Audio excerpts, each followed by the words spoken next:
la France pour moi, c'est un pays musulman, la France. D'accord. En réalité, si tu regardes bien les choses...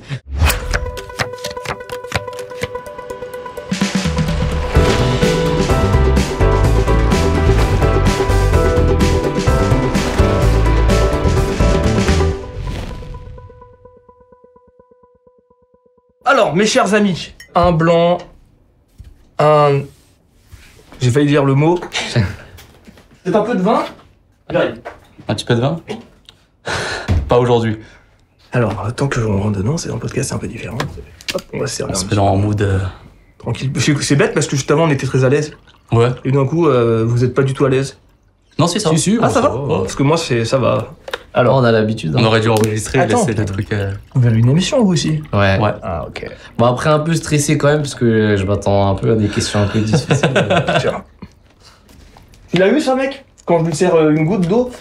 Ah là là, ça va tourner sur les réseaux.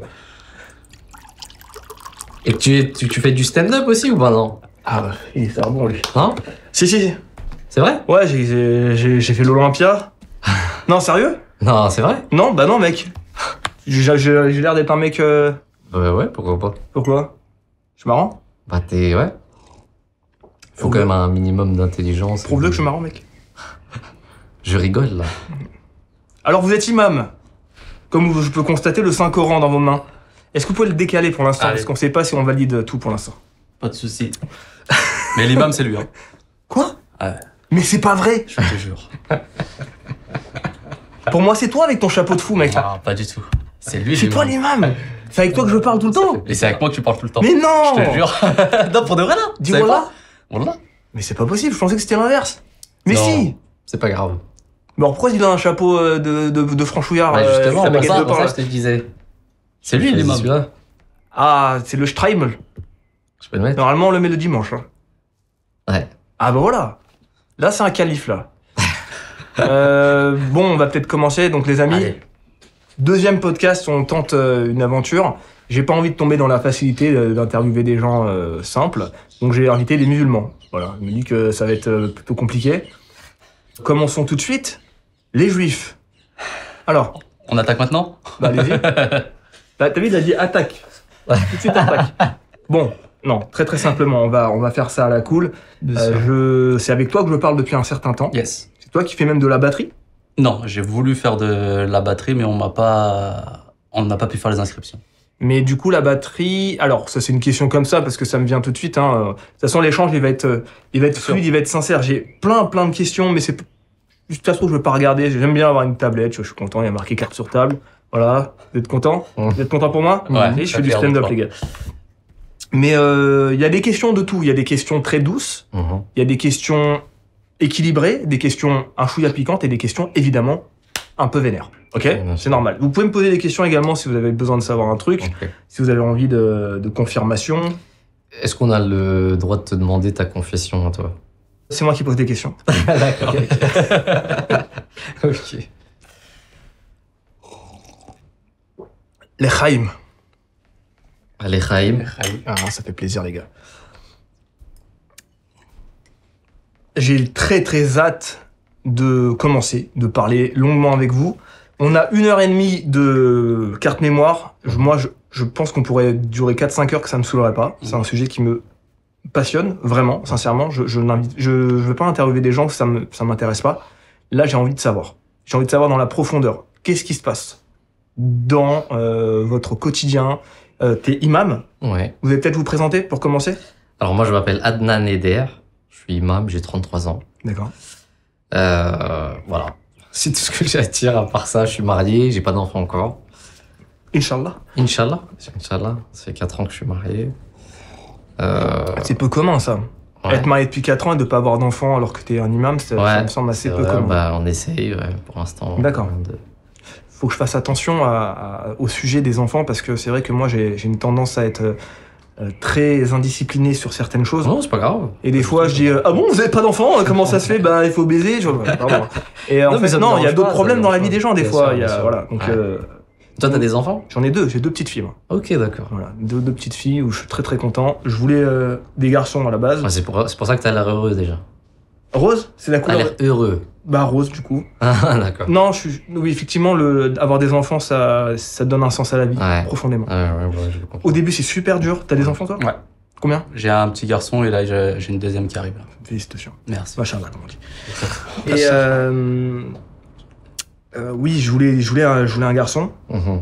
Et quand j'ai appris que c'était une fille, j'ai fait moi je voulais un héritier, je voulais le prince Trinque, tu vois. Mhm. Et finalement, j'ai eu une fille, j'étais comme un ouf. Et quand on a fait la deuxième, je voulais impérativement une fille. J'ai dit, je veux pas de garçon. Je veux pas envie de rivalité avec un mec, j'ai pas envie de. Ça pue. Les mecs puent. Voilà.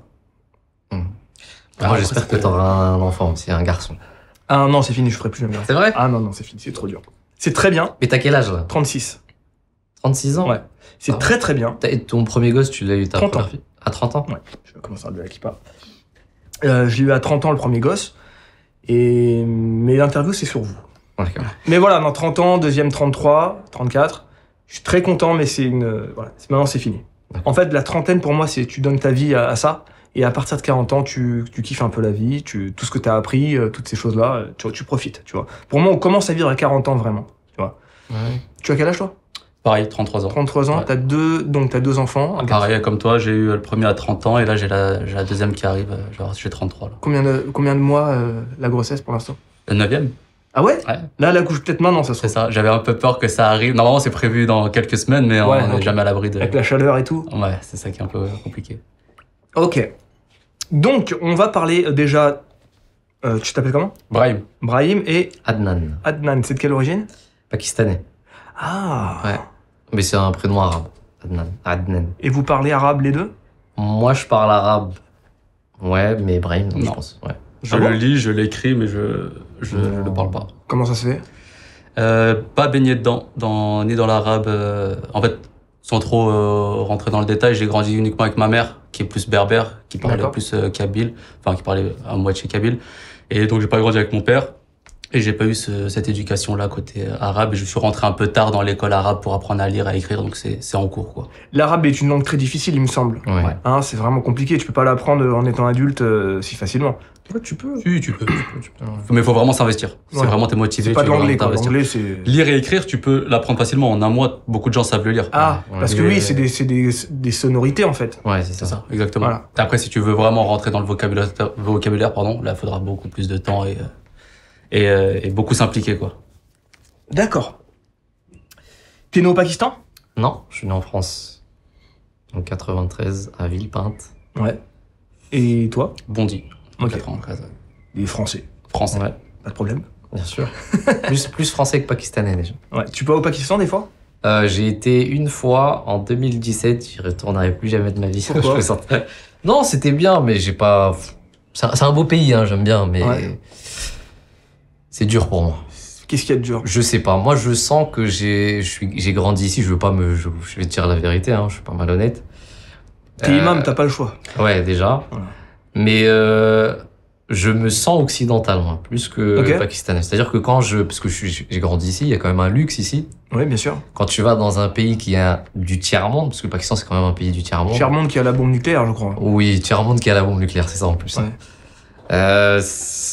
C'est dur, parce que t'as pas les mêmes codes, t'as pas le même confort de vie. Ouais. Il fait chaud, comme là. Comme aujourd'hui. Voilà. On est là, on est là. Donc ouais, c'est un peu compliqué. À part ça, non, le pays en soi, la culture, j'adore. Hein. Je parle très bien ourdou. La langue du pays, c'est l'ourdou. Tu parles complètement cette langue? Oui, Tu peux nous faire une petite phrase? bien sûr, tu veux que je dise quoi. Bah, que t'es content d'être ici aujourd'hui. Mais बहुत chon, je suis très content. Ma bretrouchon? Ouais. Incroyable cette langue, elle me semble facile. Ouais, Ma bretrouchon. ça ressemble un peu au persan. Ok, L'ourdou, c'est un mélange de persan et d'arabe. d'accord. Ouais. En tout cas, la sonorité me choque pas. Alors que l'arabe, Atini, Ouais. Kaskrut Bel Hassel, tu vois, il y a quelque chose, tu vois. Moi, ma mère, je suis arabe, moi. Hein. Mes Ok. deux parents sont arabes, algériens et tunisiens. D'accord, ok. Mais tu parles arabe aussi? J'aurais adoré. D'accord. Et j'en ai beaucoup voulu à ma mère, paix à son âme, de ne pas m'avoir appris l'arabe, alors qu'elle parlait systématiquement arabe avec ses sœurs au téléphone. Ta mère, elle est tunisienne? Elle était tunisienne, ouais. D'accord, ok. Elle était tunisienne. Ouais, elle était tunisienne.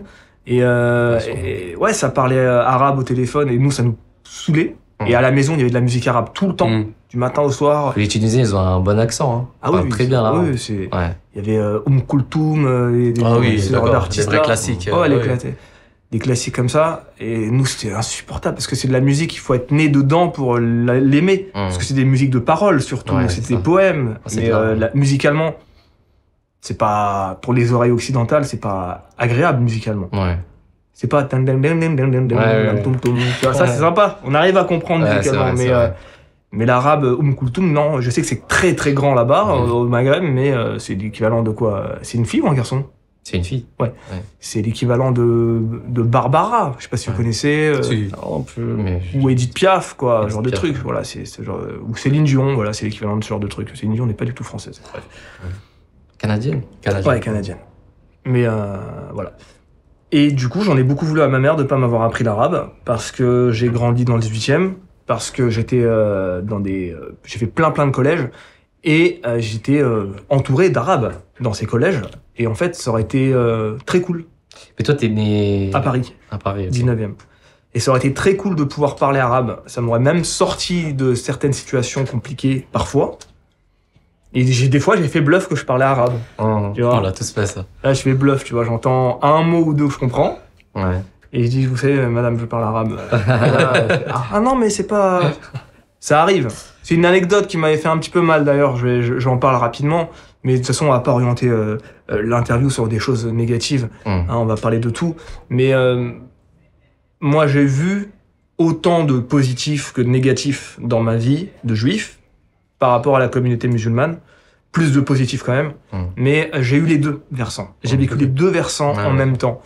Autant être reçu comme un roi, parce que je suis juif, tu vois, c'est même pas, oui, on te reçoit comme un roi, c'est parce que t'es juif, on va te recevoir comme un roi, on va te montrer comment on traite les juifs, et parce que t'es juif parfois, on va te montrer que t'es nar le shaitan, tu vois, t'es le shaitan. Et en fait, j'ai traîné toute mon adolescence avec des arabes musulmans, toute mon adolescence, vraiment, que ça, pratiquement. Et j'avais un pote, Mohamed, on se voyait tous les jours, on était des potes de galère, parce que moi j'allais plus à l'école, lui non plus, on zonait, on fumait, on allait à Montmartre, ce genre de trucs. Et un jour, je suis en bas de chez lui, il y a sa mère qui arrive, et qui dit, c'est qui lui? Elle dit, ouais, c'est mon pote, c'est Avner. Et il lui dit en arabe, j'entends shaitan et Yahoud. J'entends les deux mots. Donc je sais très bien ce qu'elle a dit, et je voyais mon pote qui était très mal à l'aise. Et qui, lui, ça saoulait quand sa mère dit ça, quoi. Il était en mode, ouais, tu vois, genre... Elle lui a dit, ne traîne pas avec lui, c'est un juif, c'est le diable. Et en fait, je lui dis, madame, je comprends l'arabe. Elle fait, ah, mais non, mais c'est parce que, tu vois, elle fait un truc comme ça. Et Mohamed était trop gêné. Et après, j'ai parlé avec lui, je lui ai dit, ouais, elle a dit ça. Elle me fait, ouais. Je lui ai dit, mais pourquoi elle dit ça? Il dit, bah, c'est comme ça, dans son pays, on m'a appris ça. Il y a des gens qui ont cette éducation. Il me dit, c'est une question d'éducation. Donc, en fait, moi, j'ai eu un parallèle toute ma vie, un paradoxe de super et de waouh compliqué. Donc en fait, il se passe des choses et c'est ça qui forge des caractères dans la vie et qui fait que plus tard on devient politiquement d'un côté ou d'un autre. Donc moi j'arrive à comprendre les gens politiquement qui sont à un extrême gauche ou extrême droite parce qu'ils ont un vécu qui fait qu'ils sont devenus comme ça. J'imagine des gens qui voient que du négatif et qui veulent pas voir le positif. Ils finissent par devenir d'extrême. Moi j'ai vu les deux donc je peux pas être d'extrême. Je peux être que dans un truc. Non mais je comprends tout le monde. Il y a du bon, il y a du mauvais partout. Les gens, il y a des cons partout, il y a des bonnes personnes partout. Donc voilà. C'était la petite anecdote. On va potentiellement commencer des petites questions que j'ai notées. Il y a pas mal de questions. Oh, putain, j'ai mis un code. Putain. Allez. Je te laisse les questions dures. Vous êtes né musulman? Oui. Bien sûr. Toi aussi? Ouais. D'accord. Mais pas élevé dans la religion. Pas élevé du tout dans la religion? Bah, première question, qu'est-ce qui t'a fait venir vers la religion? Ah, bonne question. Bah oui. Alors, moi, faut savoir qu'en fait, dans ma famille, il y a beaucoup, il y a un peu de tout. La seule vraie personne qui était dans la religion, c'était ma grand-mère, quand elle est venue d'Algérie en France. Et donc, on a tous grandi entre cousins et cousines, où on se disait, ok, on savait qu'il y avait la religion, on voyait ma grand-mère prier, pas nos oncles et tantes, et on faisait un peu, juste le ramadan, parce que ma grand-mère le faisait, donc, et un peu tout l'entourage le faisait. Donc on avait juste cette chose-là, et puis je sais pas pourquoi moi c'est resté. Eux ils ont après petit à petit arrêté de faire le ramadan. Il y a un peu tout, moi dans ma famille il y a des bouddhistes, athées, il y a des chrétiens, c'est vraiment un mélange un peu de tout. Okay. Et moi je sais pas trop pourquoi c'est resté, et en même temps j'aimais beaucoup un peu ces histoires d'anges, de paradis. Enfin tu sais, quand on parle un peu de ces choses-là, c'était beaucoup des choses qui me, je sais pas, qui me touchaient, qui m'attirent un petit peu, même dans les dieux égyptiens, j'aimais bien leur histoire, les dieux grecs, j'aimais bien leur histoire, tout ce qui était un peu, tout ce qui toucher les dieux, les anges, j'aimais beaucoup, j'ai toujours aimé ça. Et puis petit à petit, j'avais comme un petit manque un peu à combler. Et je me suis un peu plus penché dans un peu dans la religion pour essayer de comprendre. Et après, c'est comme ça, petit à petit, j'ai commencé à tester prière, etc., etc. Et après, il y a eu forcément des moments de doute, des moments d'hésitation qui ont suivi après par la suite. Mais c'est un peu comme ça où je suis un peu resté dedans, baigné dedans. Et après, avec l'entourage aussi, pas mal comme toi, hein, de potes musulmans ou arabes. Donc, j'ai fait un peu la prière avec eux et je me suis instruit. Petit à petit, je suis resté dedans, quoi. Ok. Toi, je vais pas te demander, t'es imam, donc t'as baigné dedans. Non, pas vraiment. Enfin, j'ai eu ma petite phase aussi. Je suis né dans le 93. Évidemment, nous, on a quand même une certaine culture religieuse. Ouais. Mais qui dit culture religieuse ne veut pas forcément dire que l'enfant devient religieux. Ouais. Ensuite, je suis parti étudier. Ok. Donc, j'ai étudié en Angleterre. C'est là-bas que j'ai fait mes études. Il y a beaucoup de Pakistanais en Angleterre. Ouais, exactement. Une grosse communauté. Ok. Et là-bas, j'ai fait mon école islamique, Ok. qui a duré 8 ans à peu près. Je suis revenu en France, Ah j'ai ouais. fait des études un peu de littérature ici. Et voilà. Tu parles parfaitement anglais. Quasiment, ouais, parfaitement. Maintenant, je commence à l'oublier parce que ça fait 4 ans que j'ai pas été. Mais ouais, je parle anglais. Parle-nous de l'Angleterre brièvement parce que c'est intéressant. Il me semble que là-bas c'est très différent. C'est un royaume et du coup il y a la possibilité pour les religions de absolue. Je crois Ouais. qu'il y a la charia possible en Angleterre.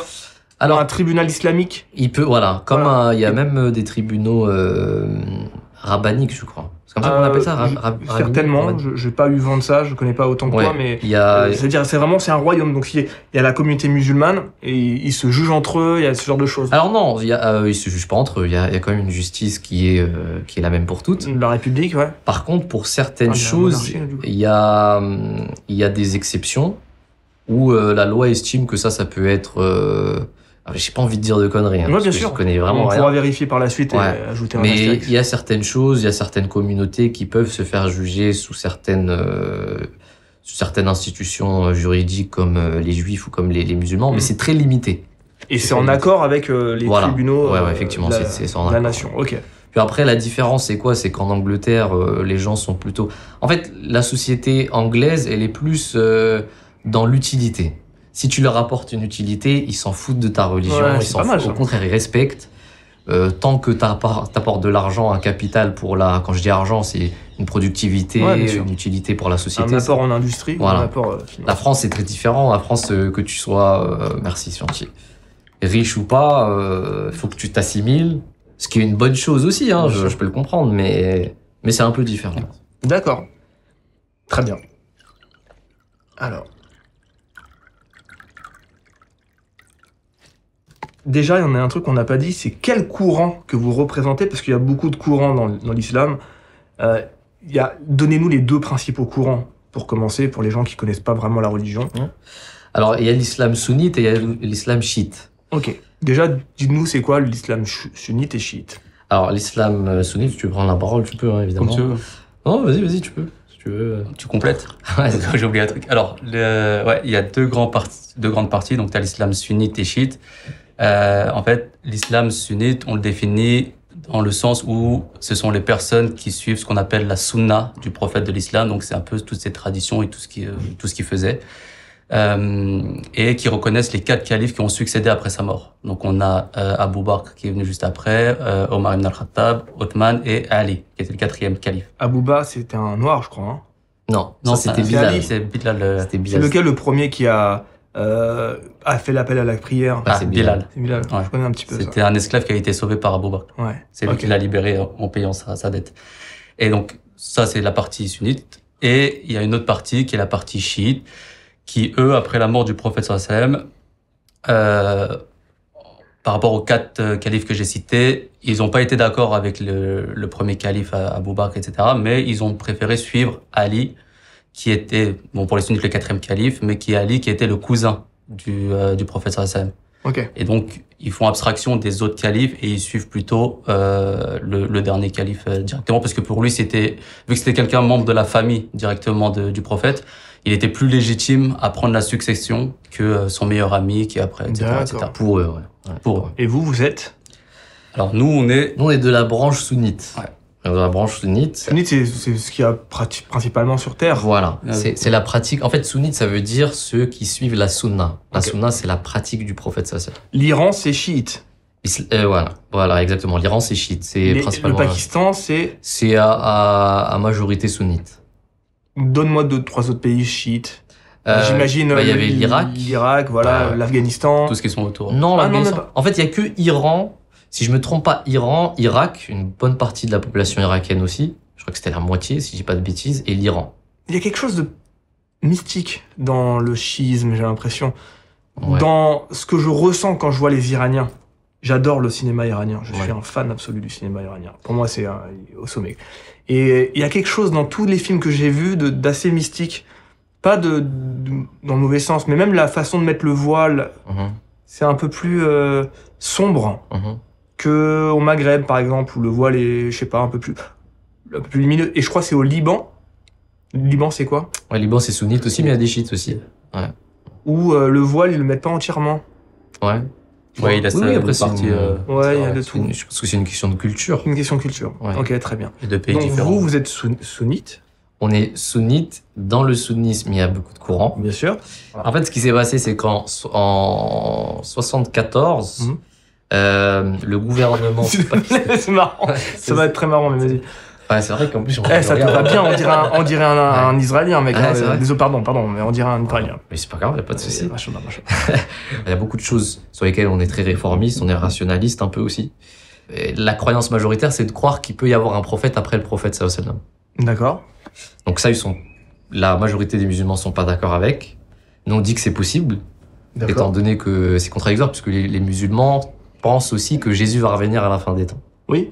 Donc Jésus étant un prophète, Mhm. nous, on considère que ça sera un prophète, que c'est un prophète d'ailleurs qu'il est arrivé pour nous. Et eux, ils disent non, c'est pas possible. Toutes les religions ont des divergences ainsi. Toutes. Oui, bien sûr, bien sûr. Ouais. Regarde, les Juifs, ils ont pas reconnu Jésus. Mhm. L'Islam reconnaît Jésus, mais pas comme le Fils de Dieu, Exactement. juste comme un prophète. Ouais. Les musulmans reconnaissent tous les prophètes juifs. C'est ça. Et dans le judaïsme, il y a plusieurs courants également. Ouais. Dans l'islam, il y a beaucoup de courants, mais vous n'êtes, quand tu dis que vous êtes réformiste, c'est que vous êtes en mesure de réécrire le Coran? Non, nous, on interprète les Corans à la lumière déjà de la science, de Mhm. la raison. Enfin, pas tout, hein, évidemment, parce qu'il y a quand même une limite qui est normale, mais je te donne un exemple. Par exemple, le prophète Adam est considéré comme étant le premier homme par tous les musulmans sur Terre. Nous, on dit non, c'était le premier prophète. Ok. Il y avait des hommes avant lui. Oui. Et qu'en fait, c'était le premier prophète. C'est lui qui a eu la première révélation. Premier homme spirituel. Voilà. Donc t'es à la limite de dire que la théorie de l'évolution, why not, quoi? Bien sûr. Alors ok, Alors. donc c'est un islam qui se base sur la science. Voilà. Et qui ne Après, dit pas que ça a été écrit par Dieu, forcément, le Coran a été écrit par Dieu, mais ou certainement qu'il a été écrit par Dieu, mais... s'il a été révélé au prophète Ouais. sallam, ok. donc c'est un prophète, ça on considère ça. En fait, nos pratiques sont exactement les mêmes, nos croyances sont exactement les mêmes, si ce n'est que dans les parties un peu, on va dire, qui sont irrationnelles ou fantasmagoriques, Mhm. on les interprète d'une manière un peu différente. On dit non, ça c'est pas ça. Alors qui est venu nous dire ça? C'est une personne qu'on considère comme étant le réformateur de l'islam. C'est lui qui est venu réformer les bonnes interprétations de l'islam. Et c'est qui? Il s'appelait Mirza Ghulam Ahmad. Il est venu en Inde. Ok. Il est mort en 1908. D'accord. Après lui, il y a eu l'institution du califat. Donc il y a eu des califes. Et aujourd'hui, on croit en un calife qui existe, qui est à Londres, qui est Ok. le 5e calife, qui s'appelle le Mirza Masroor Ahmad. Donc en fait, vous êtes dans la continuité de... Il y aura toujours des gens comme le pape hein, qui continuent Voilà, à exactement. vous, à à peu vous près, ouais. dicter un petit peu le bon comportement. C'est ça. C'est intéressant, mais du coup, vous représentez combien de pourcentage sur Terre? Alors on est une minorité. Ouais. C'est évident, on est une minorité, mais on est, d'après ce qu'on dit, c'est qu'on est dans les 30-40 millions dans le monde. T'appelles ça une minorité? C'est Par ouais, rapport c'est une aux minorité autres, par rapport aux Bien, on parle musulmans. par rapport aux juifs. Ouais. Ouais. Il y a 15 millions Alors de on juifs. est souvent comparé aux chrétiens en termes de nombre, on est souvent comparé aux juifs. Ouais. Fois 3, mais oui. Ouais, par exemple, il y a ça. Et puis on est souvent considérés comme étant les chrétiens de l'islam. Les D'accord. gens nous disent vous êtes les chrétiens de l'islam parce que en fait notre message c'est beaucoup amour, paix, comme tout le monde d'ailleurs. Alors tous les attends, t'es en musulmans. train de nous dire quoi? Non, je suis en train de dire comme tout le monde. Oui, c'est-à-dire Sauf que si... Désolé, je te coupe parce Bien que sûr. Ouais. ça résonne dans ma tête. Mhm. Votre message, c'est amour-paix, mais l'islam, c'est censé être ça. Oui, bien sûr, bien Ok. sûr. Alors, il y a quelques divergences, mais on considère par exemple que Jésus, la raison pour laquelle le prophète avait dit que Jésus allait revenir à la fin des temps, c'était qu'une personne allait venir qui allait avoir les mêmes caractéristiques que le prophète Jésus, dont le message était un message d'amour, de paix, parce qu'il est venu en temps de turbulence, etc. Donc c'est comme ça qu'on l'interprète. Après, le djihad, par exemple, pour nous, on l'interprète très différemment. D'ailleurs, c'est pour ça qu'on a été pointé du doigt. Quand notre réformateur est venu, il y avait une colonisation, il y avait des colons britanniques. Et lui, il remerciait les colons britanniques pour dire vous avez apporté la paix dans notre pays. D'accord. Les sunnites en majorité. Ok. Maintenant, ils commencent à avoir à peu près la même interprétation, c'est-à-dire oui, non, le djihad c'est sous certaines conditions. C'est quoi le etc. djihad, du coup? Le djihad, c'est ce qu'on appelle La guerre sainte. la guerre sainte. Il y a deux types de djihad, la guerre physique et la guerre spirituelle, c'est-à-dire qu'une personne a contre elle-même. D'ailleurs, le prophète sallallahu alayhi wa sallam avait dit une chose énorme, il avait dit que le plus grand des djihads, c'est le djihad du nafs. Du nafs, c'est-à-dire de votre intérieur, de votre ego. Oui, ça me paraît logique. Ouais. Et c'est effectivement le plus difficile. Et il y a dans tout ce paramètre-là, il y a une petite partie du djihad qui va être physique et qui est conditionnée, c'est-à-dire que si vous êtes attaqué, les musulmans peuvent se défendre et s'ils sont attaqués pour une raison qui est seulement la religion, pas pour une raison politique.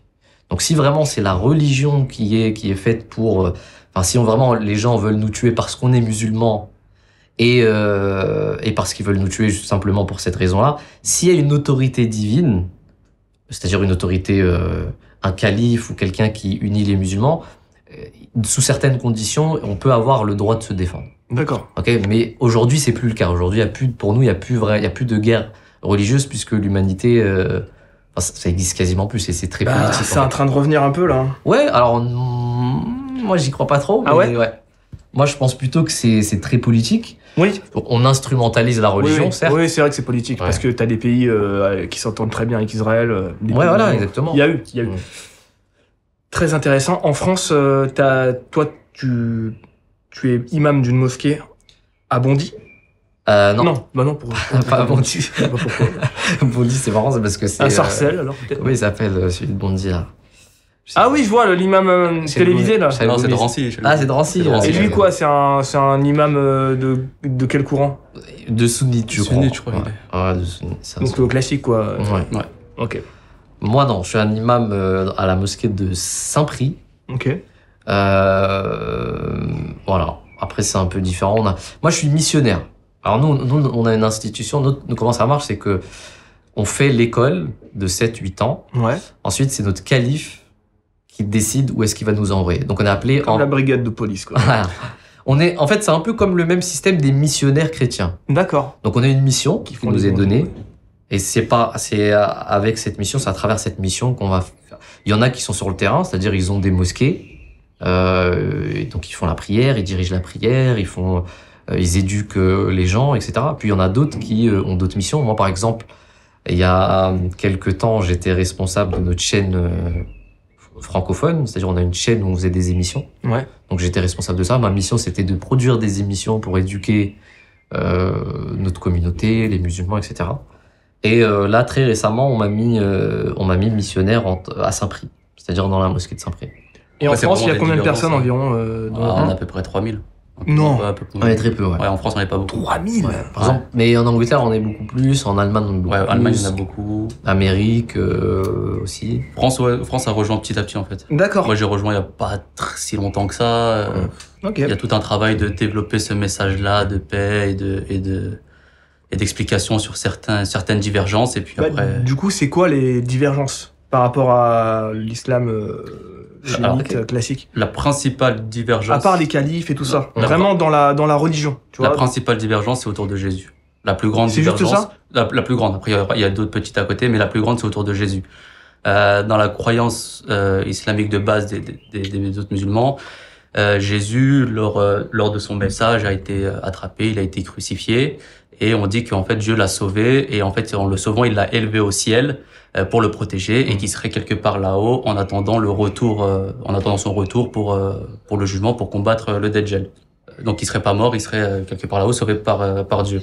Nous, on dit plutôt que Jésus, enfin, c'est là où ça reste très rationnel. Jésus, quand il était sur la croix, il y a eu certes une élévation, mais on dit que cette élévation était spirituelle. En étant sur la croix, il s'est, comment on dit, C'est dans un état. oui, il s'est évanoui en fait, de douleur et ça a été très compliqué pour lui sur la croix. Et en fait, on nous dit que à la fin, il a été retiré de la croix. Et en fait, il était dans un état de coma pendant quelques jours, qu'il a été soigné, qu'il a été mis de côté et protégé jusqu'à son réveil, et qu'il a poursuivi sa mission de propager son message Rationnel. aux autres tribus Donc, jusqu'au pas de Cachemire, ressusciter, voilà, ressuscite où pas. il est Surtout mort que- de mort naturelle. Surtout que je tiens à préciser, on a toutes les preuves. On a des preuves Oui. coraniques, on a des preuves bibliques de tout ce qu'on dit. Hein. C'est pour ça que je dis ça, parce que les gens se disent peut-être C'était on faux, raconte ça de notre côté. Non. Je te donne un exemple. Prends la Bible. Dans la Bible, il est dit par exemple que quand Jésus il a été mis sur la croix, parce que les musulmans ils croient qu'il a même pas été mis sur la croix. Les musulmans croient que c'est une autre personne qui a pris la place Ah oui. de Jésus, parce que Dieu l'a Judas, protégé. non pas Judas, un de ses apôtres quoi. Non, c'était pas un des Un gars apôtres, qui lui ressemble de ouf. Ouais, voilà, c'est et ça. c'était un voleur. Je crois que c'était un malfrat. Et ils l'ont mis dessus. Ah ouais, d'accord, ok. Et que Jésus, juste avant, quand il était en prison, là où il a été élevé au ciel. Ok. Ok. Sauf que, C'est de la fable quand même. Hein. oui, Enfin, pour nous, c'est- je respecte toutes les religions Bien et sûr. tout, mais c'est vrai que ça mérite une réinterprétation. Mhm, bien sûr. Aujourd'hui, où on en est avec les IA, regarde, c'est une IA là-bas. Ça mérite une réinterprétation à mon sens, et vous êtes vraiment dans ce courant. Voilà. Donc un courant qui est né il y a un siècle, Ouais. au final, parce que le monde avançait. En fait, il y a une promesse dans l'islam, c'est qu'il y a un réformateur qui vient chaque siècle, un peu pour réformer tous les musulmans. Ça, tous les sunnites. Dans ils croient toutes les- aussi. Tout le dans- monde, ouais. Exactement. Ah ouais, Et- et il y en a qui... Excuse-moi, Non, j'essaie vas-y. de devancer le truc, pour voir. Il y en a qui veulent rester dans le traditionnel absolu, enfin dans le... Bah, en fait, ce qui est marrant, c'est à que, la lettre. c'est que toutes les personnes qui ont été considérées comme réformateurs chez les musulmans, dans leur temps, ils ont tous été persécutés, ils ont tous été opposés. Certains pas persécutés, certains c'était seulement de l'opposition. Et finalement, l'histoire a fait que les musulmans ont continué à suivre, on les considérait comme des réformateurs. D'accord. Aujourd'hui, il y a personne. Là, on est au XIIIe siècle, je dis pas de bêtises, Chez vous, 14e 13e siècle. siècle, 600, 13e ou 14e, entre les deux. Et personne n'est considéré comme le réformateur. Mais nous, on dit qu'il y en avait un. Il y en a un qui est venu, qui a dit non, Jésus, il est mort comme tous les êtres humains. C'était un humain. Il a immigré jusqu'à... Parce que dans la Bible, Jésus était considéré comme étant un prophète envoyé aux 12 tribus d'Israël. Sauf que en Israël aujourd'hui ou actuellement ou en son temps-là, il y avait que 3 tribus d'Israël. Hmm. Et en fait, il devait aller voir toutes les autres tribus qui ont été propagées par un roi qui les avait tous exilés. En fait, c'était Nabucodonosor, je crois. Ouais. Jusqu'au Cachemire, jusqu'en Inde. Nabucodonosor, là, je sais pas. Voilà, quoi, c'est ouais. ça. Et ils étaient tous propagés jusqu'en Cachemire. Et Jésus est parti voir, après cet épisode de la crucifixion où il a été mis sur la croix et tout ça, il est parti voir, il a immigré, il est parti voir les autres tribus, il a fait parvenir le message, il a vécu jusqu'à 120 ans. Il est mort. Jésus Ouais. Il a pas voulu pomper un peu Moïse, là, sur ce coup-là? Il est décédé au Cachemire, pour nous. Et d'ailleurs, on a aussi les preuves qui montrent qu'aujourd'hui, qu'il est enterré au Cachemire. Il y a une tombe un endroit spécifique. où le nom de cette personne, c'était Yuz Azaf. Ok. Il a changé de prénom pour pas se faire reconnaître. D'accord. Et voilà, il est décédé là-bas avec sa mère. D'ailleurs, une partie des chrétiens maintenant commencent à croire aussi que c'est vrai. D'accord. Il y a beaucoup de données, beaucoup d'historiens qui ont fait des choses dessus et qui ont vraiment prouvé que c'était vrai aussi. Vous êtes en mesure d'aller prier dans une mosquée classique?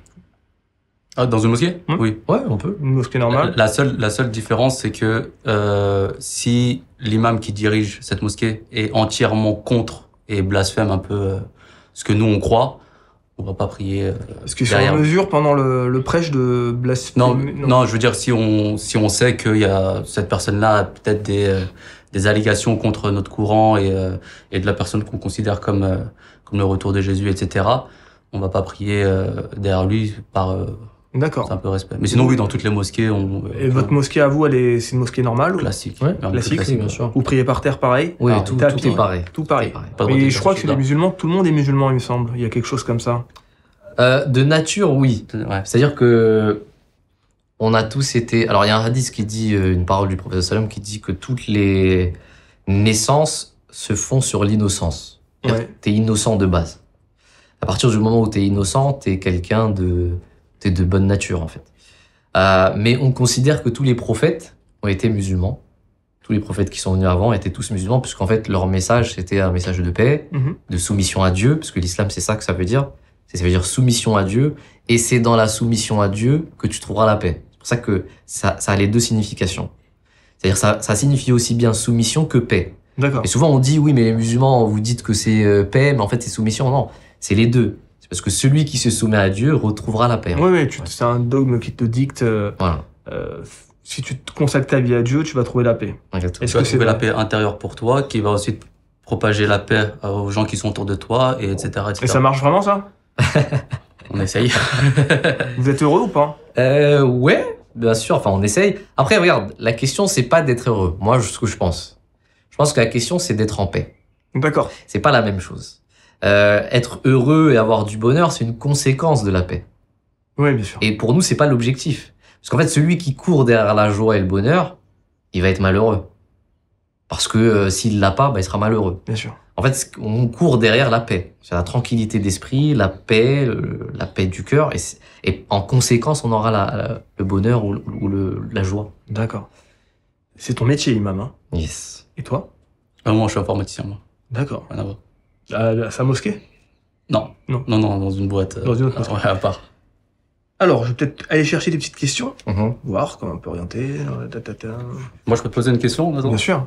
Juste avant qu'on aille un peu plus loin, c'est quoi, toi, en gros, t'as un peu ta vision de comment ta façon de voir un peu de la spiritualité, de comment tu vois Dieu un peu, quel est ton apport avec ça, est-ce que t'as toujours été distant ou comment tu vois Dieu à peu près dans... J'ai la vision de Dieu qui est très très classique. Quand on l'explique, on a l'impression d'être une personne différente. Ouais. Moi, je pense que Dieu, c'est ça. Mais je pense que pratiquement tout le monde pense la même chose. Pour moi, Dieu, c'est l'ensemble de l'univers, en fait, tout simplement. Et c'est une force qui gravite, qui est impalpable, indescriptible, et qui n'a certainement pas que ça à faire de s'occuper de notre existence. Donc moi, ma vision, c'est ça. Maintenant, quand tu connais la taille de l'univers, et l'univers, c'est colossal. Des univers d'ailleurs. Oui, voilà, Ouais. c'est rien, c'est une Ouais. goutte d'eau dans une goutte d'eau, c'est affolant. C'est-à-dire, ça te fait très mal au crâne quand tu vois déjà ce qu'on peut observer aujourd'hui avec l'univers observable, c'est beaucoup trop. Et rationnellement, et vu que vous êtes dans la rationalité, je peux pas imaginer qu'il y ait un dogme. Sauf s'il est là pour autre chose. Pour une idée. Pour un apaisement. Certes, tu vois, pour trouver la paix en nous. Eh ben, tu vas suivre ce dogme parce que on est soumis à une puissance impalpable et ça va t'apporter de la paix parce que c'est que des dictats qui sont bons pour toi. Ça, j'arrive à le comprendre. J'arrive à le concevoir sans me dire que c'est Dieu qui a dit qu'il fallait faire ça. D'accord. Moi, je suis juif. J'ai grandi dans le judaïsme, dans une famille modérément religieuse, mais quand même religieuse, qui est à la fois Shabbat, à moitié, le repas, on fait pas tout, Kippour, intransigeant, toutes les fêtes juives, les bar mitzvahs, l'univers juif. Donc j'ai grandi dedans, je m'en suis éloigné tout seul, à partir de mes 15 ans, même avant, peu à peu, parce que j'avais vécu beaucoup trop de choses autour de la religion, de négatif et de positif, mais trop de négatif, et je me suis épanoui dans autre chose, dans le côté France, Mhm. justement, où on est dans la liberté de culte absolue et la liberté de faire ce qu'on veut. Donc là, moi, je me suis épanoui là-dedans. Et j'ai détourné de la religion à 100%, à un point où je suis devenu plus chrétien, enfin, plus de culture chrétienne que juif. Et c'est récemment que je reviens vers le judaïsme. D'accord. Récemment, je reviens vers le judaïsme, doucement, parce que ça me passe par la tête, et non pas que je me dis oui, Dieu, Hachem, il faut que je fasse ça pour lui. Non, non, non, je me dis pas ça. Je me dis, c'est ma culture. C'est un héritage. Il y a des bonnes choses dedans. Je peux pas mettre de côté 20 ans de ma vie, allez, 15 ans de ma vie comme ça. Et ça apporte des bonnes choses. Je veux donner ces souvenirs à mes enfants de certaines traditions. Et j'ai envie de me sentir plus juif que ce que je prétends être. À chaque fois, je dis je suis juif, mais en fait... Mais est-ce que c'est pas une volonté de retrouver une culture plus qu'une religion? Non, parce que c'est pas inintéressant, parce que c'est vrai il y a un côté culturel qui me manque, que je peux avoir facilement. D'ailleurs, je fais mon premier Shabbat vendredi. D'accord. Ouais, demain. Je l'ai dit la semaine dernière, j'ai dit vendredi prochain, je veux faire mon Shabbat. C'est moi qui vais faire manger, on va faire le minimum. C'est des gros repas, c'est super. Il y a ce côté-là, mais ma culture, elle est française, même comme vous, à 100%. Quoi. Ouais. Elle est magnifique, la culture française. Bien sûr, enfin, oui. Exceptionnelle. Incroyable. Donc il y a quelque chose, il y a un mélange de tout, et aussi appartenir à un peuple, c'est pas inintéressant, ça fait ressentir quelque chose. Ouais. Et puis les événements actuels aussi. Alors, les événements actuels, dramatiques, aussi dramatiques qu'ils soient, poussent à ce genre de réflexion. Même si, comme tu l'as dit, et t'as raison, c'est politique, c'est les conflits géopolitiques, c'est pas des conflits religieux, parce que on l'a vu, hein, les juifs et les musulmans ont vécu ensemble au Maghreb. Exactement. Il y en a même en Iran. En Iran, il y a 15 000 juifs, là. Ah ouais, mais partout, hein. Il y a plus de juifs en Iran qu'au Maroc. Alors qu'au Maroc, il y a quand même une grosse communauté juive. Il y a 5 000, tu vois. En Algérie, je crois qu'il y en a plus. Il doit en rester 3-4 dans la montagne. Très peu. 3-4 dans la Très peu en Algérie. Ça a été... 3-4 dans la montagne. En Tunisie, peut-être à Djerba, il doit en rester quelques-uns. En Turquie, il y a une bonne communauté quand même. Ah, tu les dis, on a beaucoup encore. Non, il y en a moins de 1000. Mais c'est beaucoup, 1000. Par rapport à 15 millions, c'est vrai, c'est un chiffre qui se remarque. Mais dis-toi qu'en Iran, qui est un pays quand même c'est costaud, hein, il y a des juifs, il y a des synagogues, il y a la liberté de culte pour les juifs, avec certaines conditions, mais tu vois, il n'y a pas de problème en soi. Mais ce qui apporte le problème, c'est le conflit. Bien sûr. Qui déchaîne les passions à un point démesuré. Et moi, le premier, c'est-à-dire quand il y a eu le 7 octobre, j'ai rien dit, moi, sur les réseaux sociaux. Mais c'était atroce. Mais j'ai rien dit. Qu'est-ce que tu veux faire? C'est un conflit qui était là avant, qui sera là après nous, qui fait les montagnes russes perpétuellement. Malheureusement. On souhaite tous la paix. La base, c'est de dire, moi, ce que je vis, c'est ce que j'aimerais, hein, c'est 2 États. Et on passe à autre chose. Allez, on passe à autre chose, c'est bon, on se fait la paix, on arrête de se foutre sur la gueule, parce que ça apporte trop de conflits, ce truc-là, tu vois. Mais c'est trop simple. Moi, quand je dis ça, je me prends plein la gueule par les juifs. Je dis, mais non, mais c'est une terre juive, à la base. Je m'en prends plein la gueule par les musulmans qui disent, t'as vu ce qui se passe? Mais je suis conscient de ce qui se passe. Et quand il y a eu le 7 octobre, ça m'a détruit. En fait, c'est ça, c'est plus dur d'être entre les deux que d'être d'un côté. Parce que d'un côté, t'es safe. Il y a quelqu'un, il y a une communauté qui va soutenir, l'autre qui va te taper dessus, mais quand t'es entre les deux, en fait, c'est ni l'un ni l'autre. la gueule les deux. Et même que quand t'es d'un côté, t'en prends aussi plein la gueule un petit peu de ton côté. Oui, c'est pas assez. Ce n'est pas encore assez. C'est ça. Il y a un moment où j'étais perdu quand il y a eu le conflit. Le début là, 7 octobre, c'était atroce. Et après, quand il y a la riposte, et qu'on voit des enfants déchiquetés, je dis, qu'est-ce que tu veux que je dise? Qu'est-ce que tu veux que je dise? Moi, j'ai vu les enfants, j'ai pleuré, en fait, parce que je vois mes filles. Et je vois mes filles quand je vois un père qui prend sa fille comme ça, et qui la montre, parce qu'il a que ça, pour dire, regardez à quel point on souffre. Quand j'ai vu ça, moi, j'étais dans mon bain, en train de scroller comme ça. J'ai vu ça, je pouvais pas. Et tu vois, ça, c'est intéressant. C'est pour ça que je trouve j'espère que ton émission sera visionnée. Je pense, oui. Parce que souvent, les gens pensent que les juifs, non, ils sont radicaux. Hein. Mais non, tu vois, ils pensent que les juifs ont pris parti. Non. Et que c'est terminé. Tu vois, ça, c'est le genre de truc qui est intéressant. Mais tu vois, je vais aller plus loin dans ma réflexion. Moi, je vois ça. Je suis meurtri. Et après, j'ai pris position. Enfin, j'ai pas pris position, j'ai voulu avoir un discours neutre. D'accord. Et dans mon discours neutre, j'ai dit, je suis juif. Quoi qu'il arrive, mon cœur va battre pour Israël, c'est comme ça. Autant que pour les musulmans, ça bat pour la Palestine, et je comprends. Mais qu'est-ce que vous voulez qu'on fasse? J'ai pris un torrent. Par les deux camps. Par les deux camps. C'est compréhensible. Des musulmans qui sont venus, qui me parlent uniquement quand je parle de ça. Ils me suivent depuis longtemps, et dès que je parle d'un truc comme ça, ils me sautent dessus direct. Et des juifs, des gens que je connais, mais t'as vu ce qu'ils ont fait le 7 octobre? Je dis, mais bien sûr que j'ai vu ce qu'ils ont fait, la terre entière l'a vu, mais tu peux pas voir que ça. Il y a les deux quand même. Attends, les deux sont en train de se foutre sur la gueule, et il y a une réponse qu'on le veuille ou non, où c'est 1000 morts contre 50 000. Donc proportionnellement par rapport au nombre, si on parle religieusement, le nombre de juifs qui sont morts et le nombre de musulmans, ça revient au même par rapport au nombre de juifs et de musulmans qu'il y a sur Terre. Mais comme c'est pas un conflit religieux, et que c'est un conflit... Ouais, c'est ça le problème. C'est-à-dire que si t'enlèves la religion dans le conflit, là, ça devient beaucoup plus clair déjà. Parce que les gens vont se dire, ah non, ok, là, ils seront plus objectifs. Mais vu qu'il y a une religiosité derrière, c'est très compliqué. Parce que là, ça touche vraiment à la spiritualité des gens. Et malheureusement, c'est pas le cas. C'est-à-dire que cette guerre, pour moi, elle est pas du tout religieuse. Si t'enlèves le judaïsme des juifs, des Israéliens, si tu vois ça que des Israéliens sont en train d'attaquer un autre peuple, ou que les Palestiniens sont en train d'attaquer un autre peuple, là, tout de suite, c'est beaucoup plus simple. Parce qu'il y a pas le version spirituelle dedans. C'est pas comme si c'était une obligation ou autre chose. C'est deux pays qui se font la guerre, ou c'est deux peuples qui se font la guerre, en fait. C'est là où il y aura des divergences tout de Oui, suite. oui, C'est quand on dit c'est deux pays qui se font la guerre. On va dire non, c'est une puissance militaire mondiale versus un groupe terroriste, le Hamas. Voilà, exactement. Et le dommage collatéral, c'est le peuple. Ouais.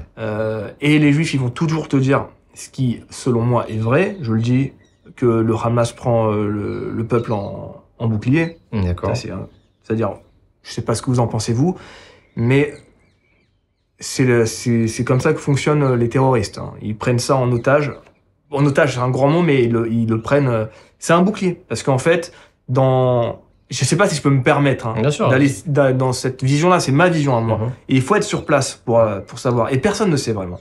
À part le Hamas et l'État d'Israël. Personne ne peut vraiment savoir. Il y a des fautes dans les deux camps. Bien sûr. Ça, c'est sûr. Ouais. Il y a... c'est David contre Goliath, quoi qu'on dise. Quoi qu'on dise, c'est David contre Goliath. Mais quand t'es dans l'escalade, là, qu'est-ce qu'on peut faire maintenant? Ouais. Qu'est-ce qui peut se passer? Je pense que j'aime bien cette phrase qui dit la première victime d'une guerre, c'est la vérité. Ok. Déjà, quand il y a une guerre, moi, je me prononce pas. Parce que médiatiquement, je pense qu'il y a toute une propagande derrière. Qu'elle soit aussi bien juive ou qu'elle soit musulmane. Hein. C'est-à-dire, on a d'un côté les médias occidentaux, de l'autre côté, on a Al Jazeera, et on a tous les... Il y a une propagande des deux côtés. L'homme lambda, qui est pas sur place, qui est pas à l'intérieur, qui voit pas les coulisses de ce qui est en train de se passer, ne peut pas savoir. Lui, il a les informations qu'on lui donne. Donc moi, à mon niveau, je dis toujours, c'est grave ce qui se passe, vraiment. Comme toi, je compatis, c'est vraiment, c'est incroyablement difficile ce qui est en train de se passer. Mais de là à dire qu'est-ce qui est en train de se passer, est-ce que le Hamas est comme ça, est-ce que Israël... Ouais, on peut pas savoir. Je sais pas. T'as raison. Je sais pas. Je rentre pas dans ces... T'as raison. Ouais. On peut pas savoir. Trop compliqué. Ouais. La seule chose la plus importante qu'on voit, c'est qu'il y a trop de victimes. Trop de victimes de exactement, femmes et d'enfants. Et le but, en vrai, de tout ça, de toutes ces choses-là, c'est, en vrai, qu'il faut... Ouais, faut une solution. Il faut une solution, il faut une paix, parce qu'il y a plus de... Et vous avez confiance en une solution? Ah, c'est compliqué. Est-ce que vous arrivez à croire qu'il peut y avoir une solution à deux États et que on passe à autre chose un jour? Oui, je pense que c'est possible. Je pense que c'est possible. Après, c'est là où le politique devient important. C'est important, là, la politique. C'est pas inintéressant. C'est là où la politique, normalement, doit faire son travail. La politique, elle sert à faire en sorte qu'il n'y ait pas de guerre. Sinon, ça sert à rien. Donc oui, on espère, évidemment. On fait en sorte on essaye d'éduquer de notre côté. Par exemple, la première des choses, c'est qu'il faut pas aller dans la haine. Ouais. C'est pas parce que t'as un État qui est en train d'attaquer l'autre ou qu'il faut détester tous les juifs ou détester une population, ça n'a rien à voir. C'est deux comparaisons qui sont totalement... c'est de l'amalgame. C'est de l'éducation, comme tu as dit. Ouais, bien sûr. Et puis, c'est de la même manière. Regarde, si on nous reproche, nous, à musulmans, quand il y a un terroriste qui fait n'importe quoi, on dit, regardez, les musulmans, c'est des terroristes. Ouais. Si on dit non, arrêtez de faire des amalgames, il faut qu'on fasse la même chose pour les autres. Ouais, bien sûr. Donc, pour nous, c'est une question d'éducation. Comme tu viens de le dire, c'est une question d'éducation. Et malheureusement, il y a trop de gens qui sont mal éduqués. Oui, bien sûr. Trop de gens qui sont mal éduqués. Malheureusement. Ouais. Et vous êtes les premiers à savoir qu'il y a trop de gens qui salissent votre religion. En France, il y a... Comment vous vivez ça, par exemple? Les gens que plus personne ne veut en France. Les racailles. Les gens qui pourrissent la vie des gens, en fait. Ouais. Comment vous le vivez, vous? Parce que vous êtes assimilé forcément à ça. Exactement. Ça doit être un calvaire. Mais un Ouais. calvaire monumental. Parce que moi, si j'étais assimilé à quelque chose qui pourrit la vie des gens, je le vivrais super mal. Oui, bien sûr. Comment vous vivez ça dans la société française où vous êtes pointé du doigt tous les putains de jours parce qu'il y a des mecs qui foutent la merde au nom de l'islam et qui disent... Enfin, c'est pas au nom de l'islam, mais qui ont un phrasé, excusez-moi, où il n'y a pas 3 mots sans Wallah au nom d'Allah. Oui, après ça c'est une coutume qui est rentrée et puis forcément on se dit que c'est bien rentré là, parce on se que dit c'est- c'est des Africains, c'est des Maghrébins, donc forcément ils représentent l'islam parce que c'est des musulmans, etc., etc. Mais c'est là où justement notre rôle d'exemplarité, j'ai envie de dire, c'est là où ça prend tout son sens. C'est là où on doit faire nous une réforme sur nous-mêmes. C'est là où c'est nous on doit montrer que bah forcément l'islam c'est pas ça, qu'on doit on doit avoir un peu le rôle de j'ai envie de dire de représenter entre guillemets réellement comment on est censé agir et c'est vachement dur au quotidien. Mais c'est épuisant. Je veux pas en dire que c'est un travail perdu d'avance, mais il y a tellement de travail et le temps passe et les générations se suivent et elles sont toujours mal éduquées. Et vous n'avez pas passé votre vie non plus à dire non mais nous c'est pas ça l'islam, c'est pas ça l'islam, c'est pas ça l'islam parce que vous n'avez pas que ça à faire dans la vie quand même. La vie Alors, c'est pas ça quoi. Moi, j'ai que ça à faire. Voilà. Oui, c'est J'allais ton dire métier. c'est son métier. Moi, c'est mon métier. Après, notre croyance, c'est pour nous, enfin, même pour les musulmans en général, la religion de l'islam, c'est la réforme de soi. Ok. C'est la réforme de soi perpétuelle. C'est-à-dire, jusqu'à ta mort, il faut que tu te réformes. On a de l'ego, on a des habitudes, on a des addictions, il faut les combattre, etc. Il y a une partie des gens qui se disent musulmans. D'ailleurs, il y a une distinction claire hein, dans le Coran. Il y a des bédouins qui sont venus voir le prophète qui ont dit « Nous sommes croyants ». Le prophète a dit non, ne dites pas que vous êtes croyant, dites que vous êtes musulman. C'est pas du tout la même chose. C'est-à-dire que tu peux avoir une identité, mais tu peux ne pas être spirituel. Hmm. Comme tout à l'heure, tu disais, c'est pour ça que je te posais la question Ouais. tout à l'heure, est-ce que c'est culturel ou est-ce que c'est plus Ouais. une question de foi? On fait en sorte, on essaye de faire en sorte de dire aux musulmans, à ces gens-là qui sont mal éduqués ou quoi, que l'islam c'est ça. C'est pas d'être musulman, c'est pas la culture. Ouais. Tu vois, c'est une question de foi. C'est pas... Et d'ailleurs, je veux corriger quelque chose. Tout à l'heure, on a dit on est rationnel. On n'est pas rationaliste. On est rationnel, on n'est pas Oui. rationaliste. Rationnel, c'est... évidemment, pour nous aussi, la spiritualité n'est pas palpable. Je peux pas... Il y a quelque chose de plus que ça, de métaphysique. Mais c'est ça, en fait. Notre objectif, c'est pas parce que quelqu'un n'est pas dans cette réforme qu'il faut le lâcher, qu'il faut dire bah, barre-toi, casse-toi, en fait, tu sers à rien. Non. C'est comme si tu voyais chez tes parents ou dans ta famille un frère à toi qui lui est dans la débauche. Bah, tu peux pas le lâcher, tu peux pas l'abandonner. Hmm. Tu auras une certaine compassion et Exact. tu vas Exact. essayer de tout faire pour que d'un côté tu le ramènes vers toi. Tu vois. C'est épuisant. Exactement. Et c'est ça les trois niveaux dans le Coran. On parle de 3 niveaux de croyance. Il y a un niveau qui est considérer l'humanité, ita ezil qurba, considérer l'humanité comme étant ses propres proches parents. D'accord. Donc, Ok. Un musulman qui est vraiment dans sa foi complète, c'est comme si toi, t'étais mon frère. En fait, il n'y a aucune distinction entre mon frère biologique et toi. D'accord. Tu vois, un musulman doit être à ce niveau-là. Oui, on dit souvent c'est une sœur, c'est un frère. Voilà. Mais vraiment à un niveau de foi. Et c'est pour ça qu'on peut Moi on me dit pas... cousin souvent. Ouais. Les musulmans, c'était mon cousin. Oui, bon, après, ça, c'est plus ça a à voir avec l'histoire. Ouais, je Ouais, pense. c'est ça. Moi je crois que je te disais ça au tout Ah, début, cousin. cousin. Ok, très intéressant. Et bon, une question un petit peu piquante quand même. Pourquoi, selon vous, il y a un tel fossé entre ce qui se passe dans la tête des gens quand on parle de la Palestine et par rapport à ce qui se passe avec les Ouïghours, avec le Yémen, avec les autres communautés musulmanes qui sont, comme on dit, Persécuté. les autres communautés musulmanes qui sont persécutées. Mhm.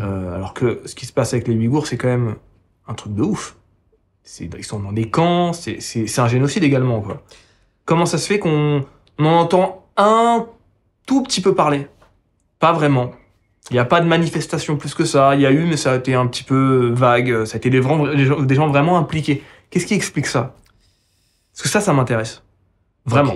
Ok. Moi, je suis tout à fait d'accord avec le fait que il y a, on va dire, une certaine, alors je vais pas dire hypocrisie, mais il y a un choix qui est fait, c'est pour ça que c'est très émotionnel tout ça. Il y a beaucoup de sentiments dedans. Quand on parle des Yéménites par exemple, les Yéménites qui ont été persécutés aussi par, toujours d'ailleurs, par l'Arabie Saoudite.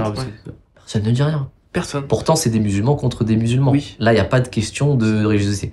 Donc, je comprends, nous, ça nous touche autant, Ouais. qu'ils soient soudanais, yéménites ou palestiniens, etc. Le problème de la Palestine, c'est que c'est un peu plus complexe, d'Israël-Palestine, puisque c'est une histoire qui remonte à vraiment longtemps. Donc tu es d'accord de dire qu'il y a une dimension religieuse maintenant? Alors, c'est pas Un une petit peu question, quand même. c'est pas une dimension religieuse, je pense que c'est une question historique. Ok. Pour moi, c'est une question d'histoire. Et ça remonte à vraiment longtemps. C'est pour ça que c'est... Et oui, les musulmans, pour eux, c'est une question de religion. Oui. Pour une majorité, c'est une Bah, question... parce que quand tu me dis c'est une dimension historique, je pense pas que les gens sont éduqués sur ça. Oui, Ils voilà. sont pas très très au fait de tout ce qui s'est passé. Exactement. Donc nous, dans notre tête, on va vite se dire, bon, c'est de l'antisémitisme au Mhm. final. Pourquoi? Parce qu'on n'entend pas parler s'il n'y a pas un juif. Tu sais, tu connais la phrase no Jew, pas de juif, pas de news. No Jew, no news, tu vois. Ah d'accord, je ne sais pas. Et toutes ces phrases, même si elles sont caricaturales, souvent, ça vient d'une réalité. On est d'accord? C'est-à-dire, moi, quand je vois ça, je me dis, c'est vrai que s'il n'y a pas un juif dans l'équation, j'ai l'impression que ça vend moins. C'est moins vendeur. Pourquoi, en fait? Bon, après, on se dit, bah pourquoi? Bah parce que l'antisémitisme existe. Il existe vraiment. Et je parle pas que de la communauté musulmane. Il existe vraiment depuis l'humanité. L'histoire nous a montré qu'il y avait un antisémitisme mondial. Bien sûr. Et moi, j'ai essayé de comprendre à plein de moments, de dire pourquoi? Qu'est-ce que on reproche aux juifs? Au point où je me suis demandé vraiment si j'étais pas malveillant, personnellement, maléfique. Il y a un moment, j'étais en introspection, quand j'ai détourné du judaïsme. C'était une raison pour laquelle j'ai détourné inconsciemment, c'est que je me suis dit, bon, cette communauté de juifs détestés par tout le monde et tout, quel intérêt En fait, on est beaucoup aimé, excuse-moi, Bien sûr. on est également extrêmement aimé aussi en tant que juif, enfin, on le voit, on est très bien placé et tout, Bien sûr. mais on est également extrêmement détesté. Ouais. Est-ce que c'est pourquoi? Parce que c'est la minorité sur Terre? Est-ce que c'est parce que ils sont bien placés dans la société, ce genre de choses? Mhm. Est-ce que c'est de l'arrogance? Et à un moment, je me suis demandé si j'étais pas maléfique. Vraiment, je me suis dit, est-ce que t'as pas un truc qui fait que quand on te voit, on dit ah, c'est un sale juif. Vraiment, je me suis posé la question. Mais non, mais je vais te prouver pourquoi c'est faux. Ah, mais j'en Je vais te doute pas. Mais j'ai envie de savoir ce que tu penses de ça. Tous les musulmans qui nous regardent d'ailleurs, ont le droit de se marier à une juive. Ça fera des enfants juifs. Ok? On a le droit de se marier avec une Ouais. juive. C'est-à-dire, les gens du livre, on a le droit de se marier avec eux. D'accord. Ok? Ça, c'est le Coran qui le dit, hein, Ok. noir sur blanc. Donc déjà, c'est pas plausible de penser que on déteste les juifs ou quoi que ce soit.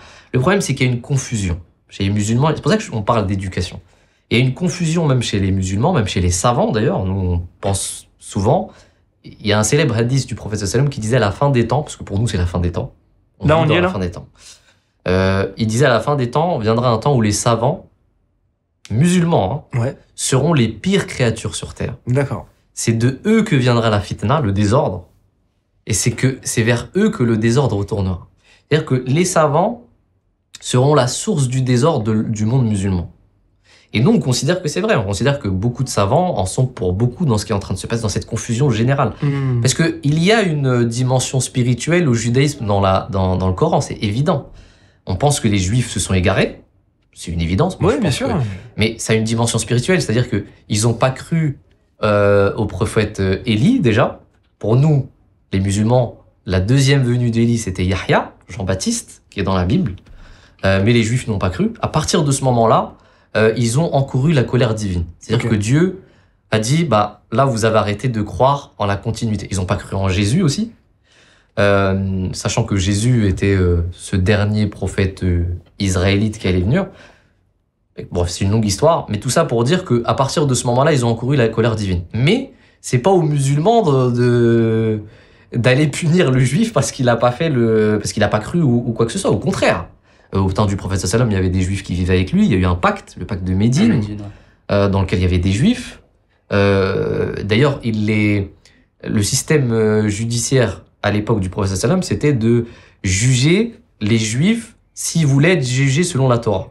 D'accord. Voilà. Comme en Angleterre, quoi. Voilà. Et donc on dit que c'est la première constitution politique. Hein, on peut le croire ou pas. Mais voilà, en fait, D'accord. c'est Mais ça, c'est mais j'en simple. doute pas. Bien sûr. J'en- Là, le problème, c'est quoi? C'est qu'un musulman, quand il voit dans des textes le fait que les juifs vont encourir la colère divine, et d'un côté qui voit des Israéliens, Ouais. tu vois? Donc il y a une distinction entre les deux. Mais en fait, Ah, c'est tout bête parce que moi, moi, je suis né dedans. Mm. C'est pour ça. Alors que ma mère, qui est née en Tunisie, il n'y avait aucun problème. Il y a eu des problèmes au bout d'un moment, bien sûr, quand il y a eu l'État d'Israël. C'est là que ça commence à foutre la merde. Mais non, il y a un problème de mon vécu. Mais c'est là où tu fais une petite confusion, c'est que j'ai pas dit que c'était les musulmans. J'ai dit, l'histoire nous a montré que le juif était problématique.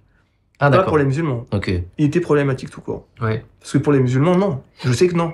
Ah non, mais Je sais, j'ai vu. De mes yeux vus, j'ai vu dans des pays, quand ça allait encore plus ou moins, je crois qu'il y a eu un moment, où j'ai plus vraiment les dates, où il y avait une sorte d'accord entre la Palestine et Israël, ça, avec Arafat et tout. Je crois qu'il y avait un traité de paix à un moment. J'ai souvenir de quand j'étais jeune où ils se serrent la main et tout le monde, ouais, tout bien le monde sûr, était content. ouais. Et je me rappelle que en Tunisie, ça c'était cool, quoi. Moi, mon grand-père, il s'appelait Karousse, il travaillait au souk, il avait une boutique et c'était le juif d'une avenue et il a mis avec tout le monde. Non quoi. mais on considère, je te donne un exemple, on dit dans le Coran, il y a une prière qu'on fait tous les jours, c'est la sourate al-Fatiha, la première sourate dans l'ordre du Coran. Mhm.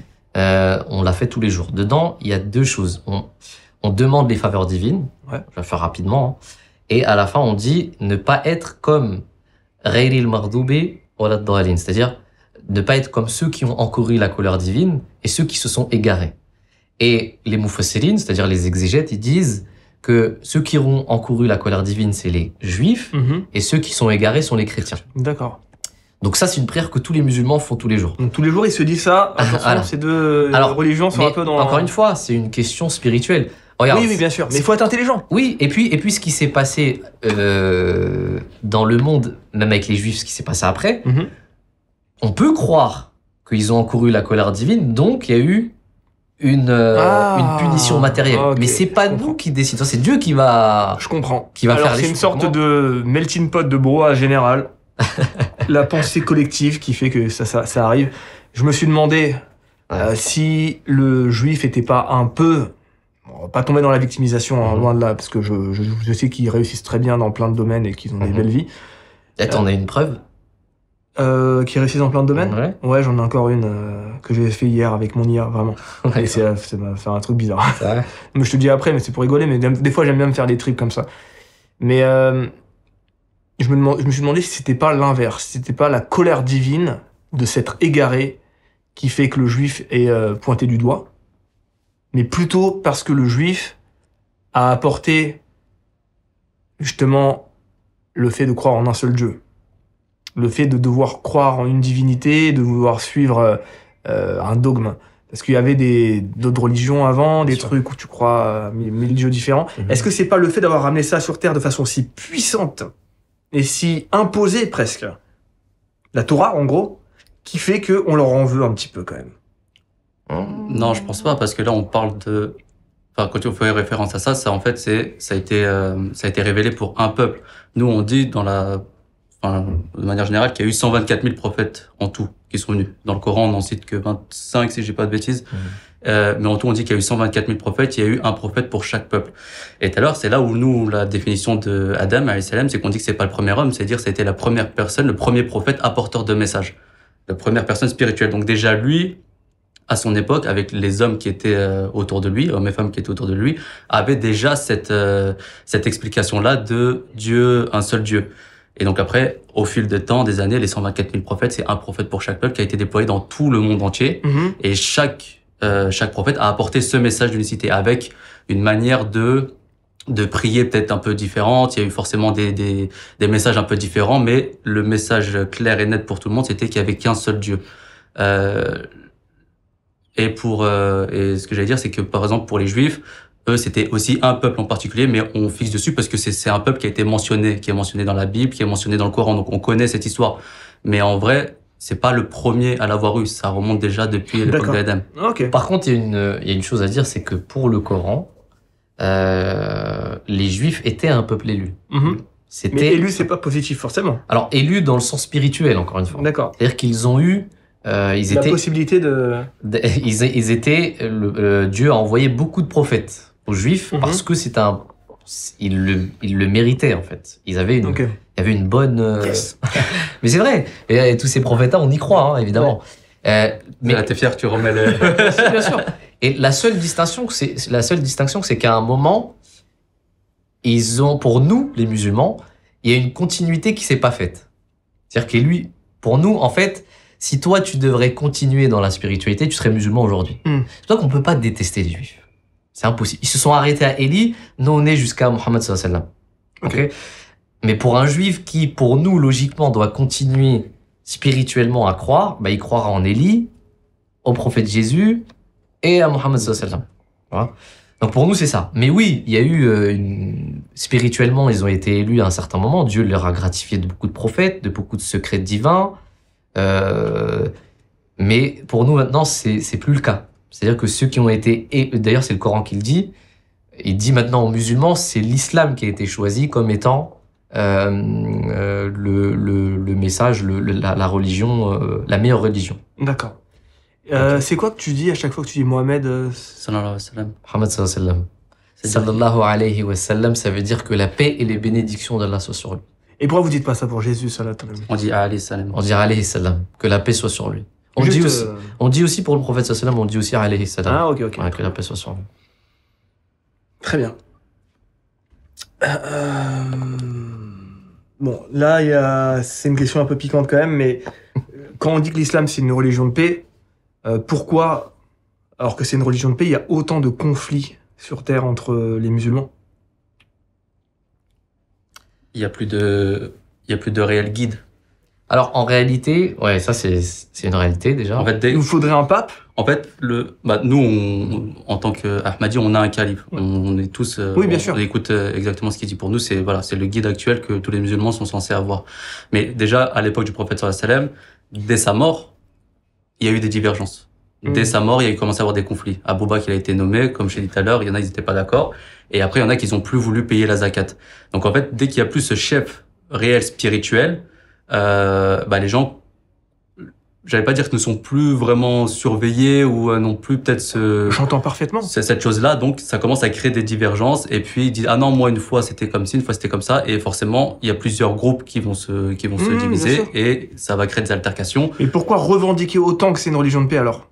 Si on est dans la rationalité de ce qu'on a en face, on se dit il y a tant de conflits, on peut pas dire aux gens c'est un truc de paix alors que en fait il y a trop de conflits. En fait, il faut faire la distinction entre les musulmans et l'islam.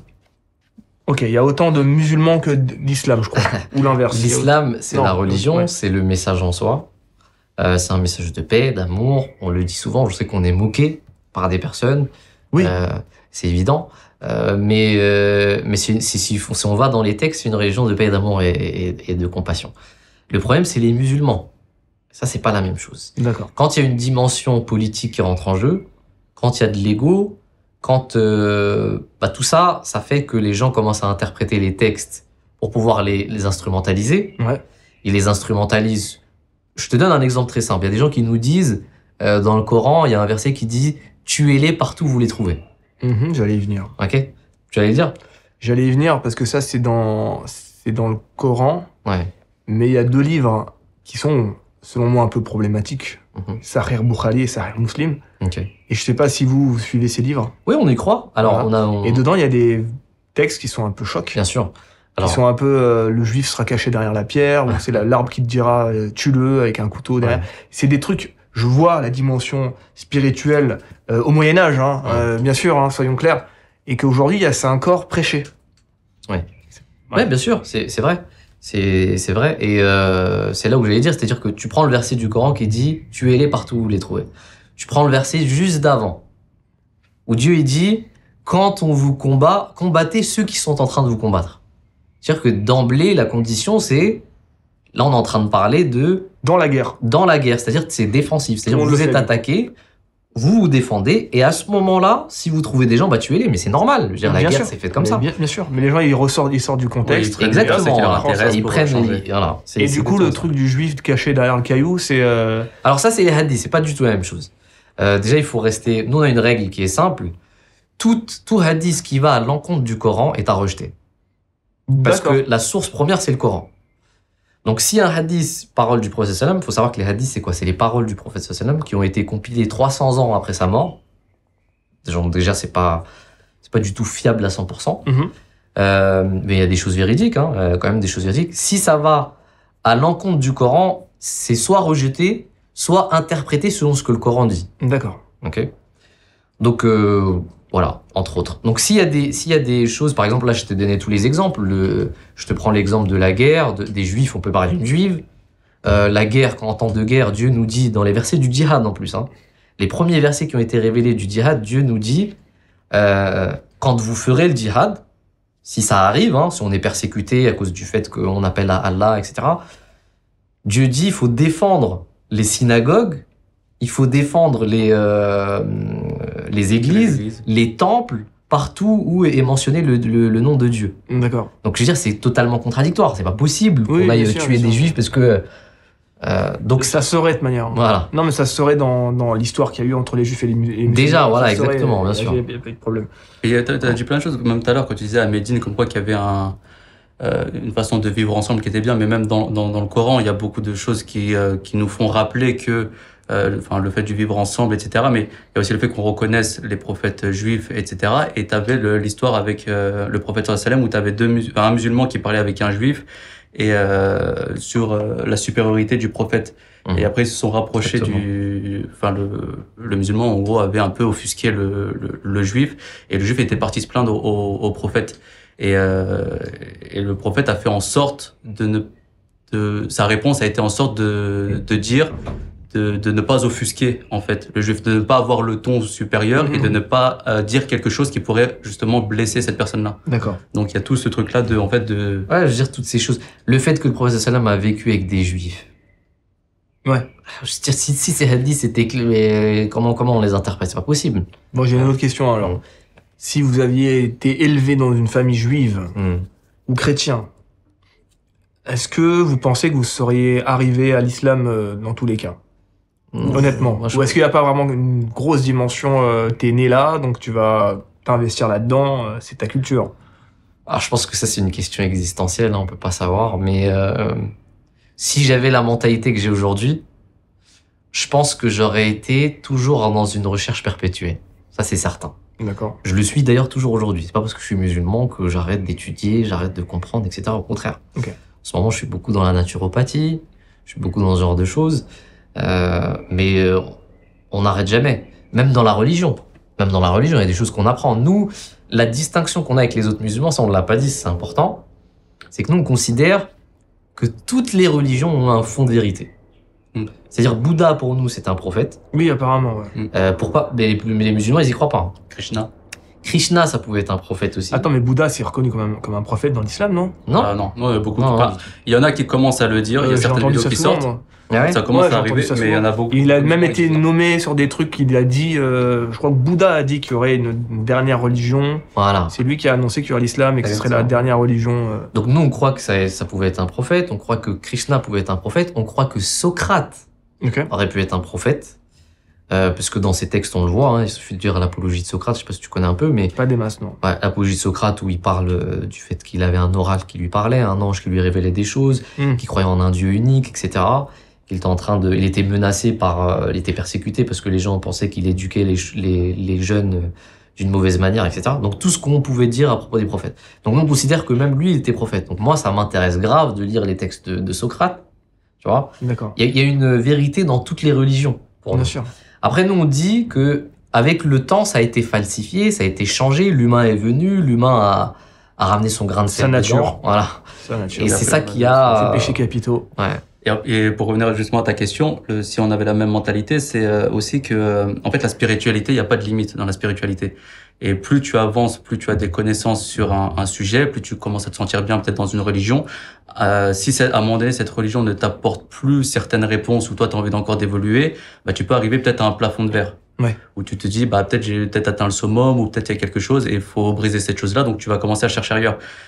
Enfin, moi, de base, j'étais sunnite, tu vois, classique, comme on disait tout à l'heure, dans la religion, c'est après où j'avais plus personnellement, j'avais plus les réponses réelles, ou des fois les réponses qu'on m'apportait n'étaient plus vraiment rationnelles. On partait un peu trop dans le surnaturel. Certes, Dieu, il est capable de tout, il peut faire Va n'importe voir quoi, le etc. judaïsme, tu vas voir c'est quoi du surnaturel. J'imagine. Mais il y avait ce truc-là de, oui, mais il y avait souvent cette réponse de, je sais pas si toi tu l'as eu, de quand tu posais une question de, oui, mais c'est comme ça. Tu vois, moi, il y avait ce c'est comme ça qui me. Chez les juifs, non, j'ai rarement entendu oui, c'est comme ça. C'est-à-dire dans les petites éducations religieuses que j'ai eues, quand même, hein, Ouais. ils expliquaient à chaque fois. Ils rentraient dans le détail et ils disaient non, c'est parce que c'est ça, c'est ça, c'est ça. Et ils allaient toujours dans le détail avec des rachis, le Talmud, ce genre de choses. Bah, nous, on avait beaucoup le c'est comme ça. Voilà, Oui, c'est mais- comme ça, parce que Dieu, c'est comme ça. Et après, petit à petit, le fait de se renseigner, le fait d'avancer, de lire après les livres de la communauté et d'apprendre. Après, il y a toute l'aspect spirituel aussi. Il y a aussi des demandes dans les prières et tout, sur certaines réponses, bah, fait que tu veux à chaque fois découvrir plus, tu veux à chaque fois alimenter ton âme, tu veux à chaque fois alimenter ta spiritualité, évoluer dans ce truc-là, qui fait que tu cherches un peu partout, en fait, pour éliminer ce doute, en fait. Mais pour répondre à ta question, moi, ce que je voulais dire, c'est super intéressant. Si j'étais né, parce que moi, j'ai un esprit un peu, on va dire, beaucoup plus rationnel. Enfin, moi, je suis très logique et rationnel, on va dire. Si j'étais né dans une famille comme ça, je pense que j'aurais été musulman. Parce que pour moi, si tu étudies la Bible, la Torah, logiquement, tu vas arriver à l'islam. D'accord. D'accord?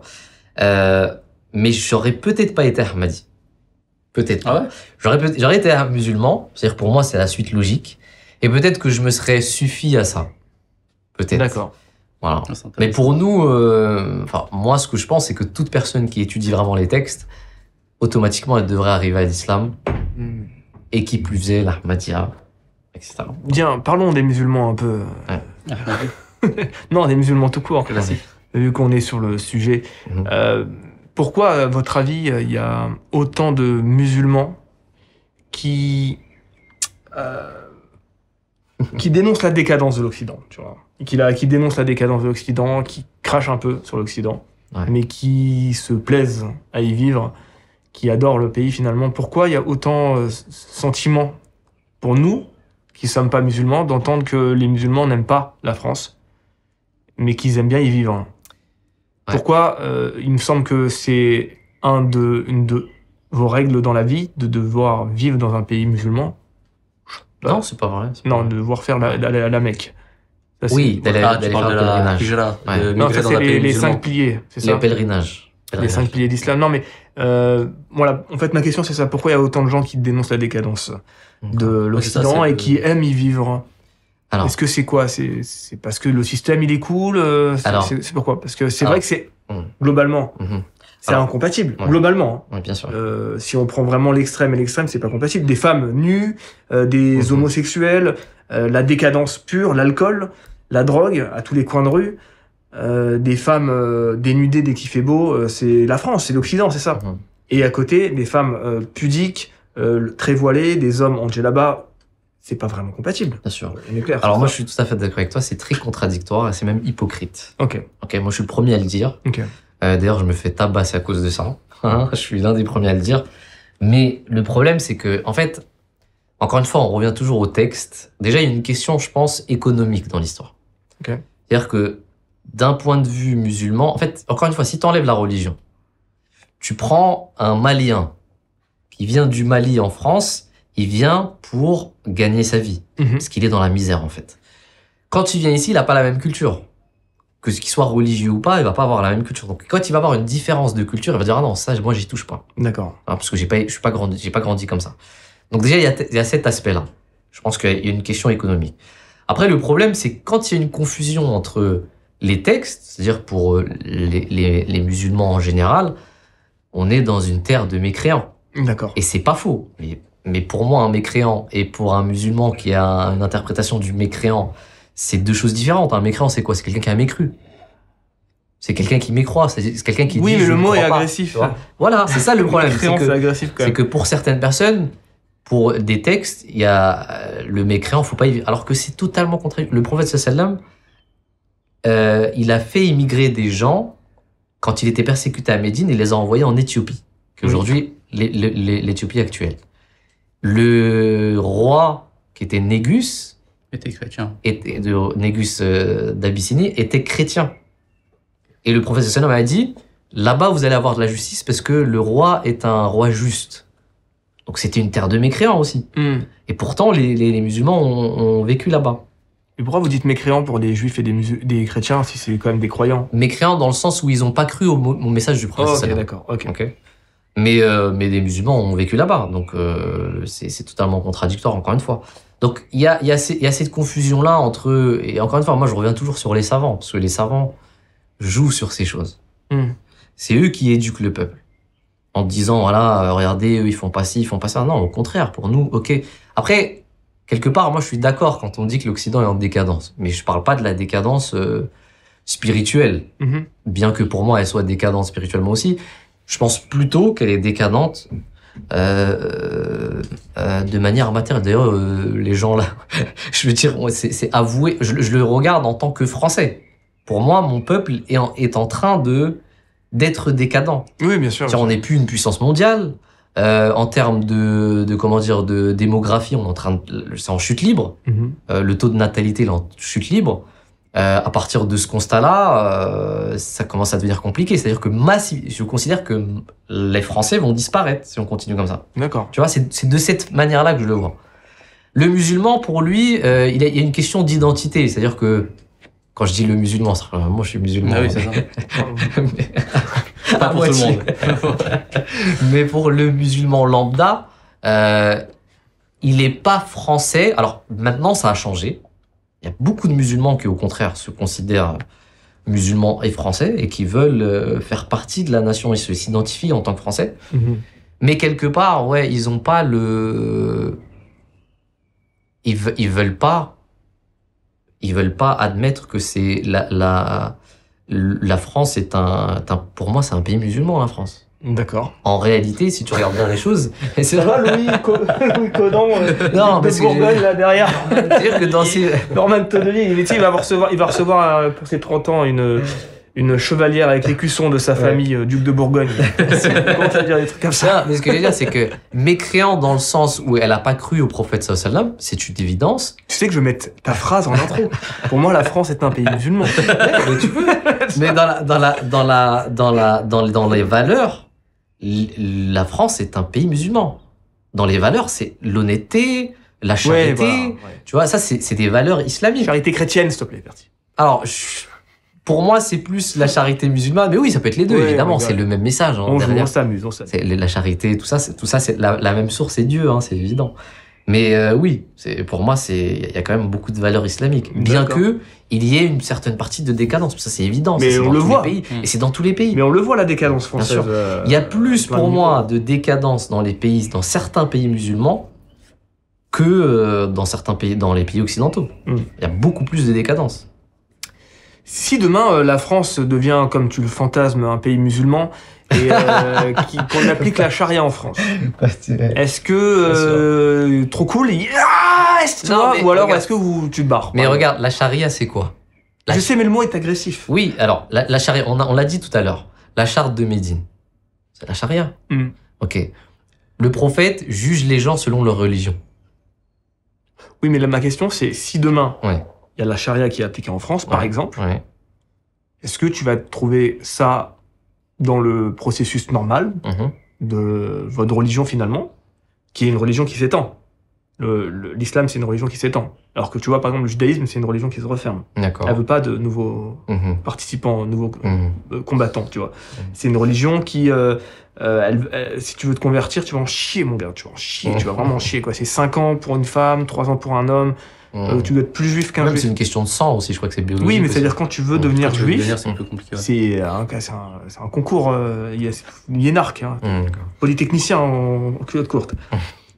Mais l'islam, qui est une religion qui s'étend, le christianisme également, si demain la France devient musulmane et qu'il y a la charia, est-ce que tu le vivras en mode oui, très bien, c'est comme ça, ou est-ce que tu diras non, c'est pas normal sur une terre chrétienne de base? Ou tu diras non, c'est la conquête normale, ça se fait avec le temps, c'est comme ça, les choses se déplacent. L'Espagne était musulmane pendant plusieurs siècles, elle est redevenue chrétienne.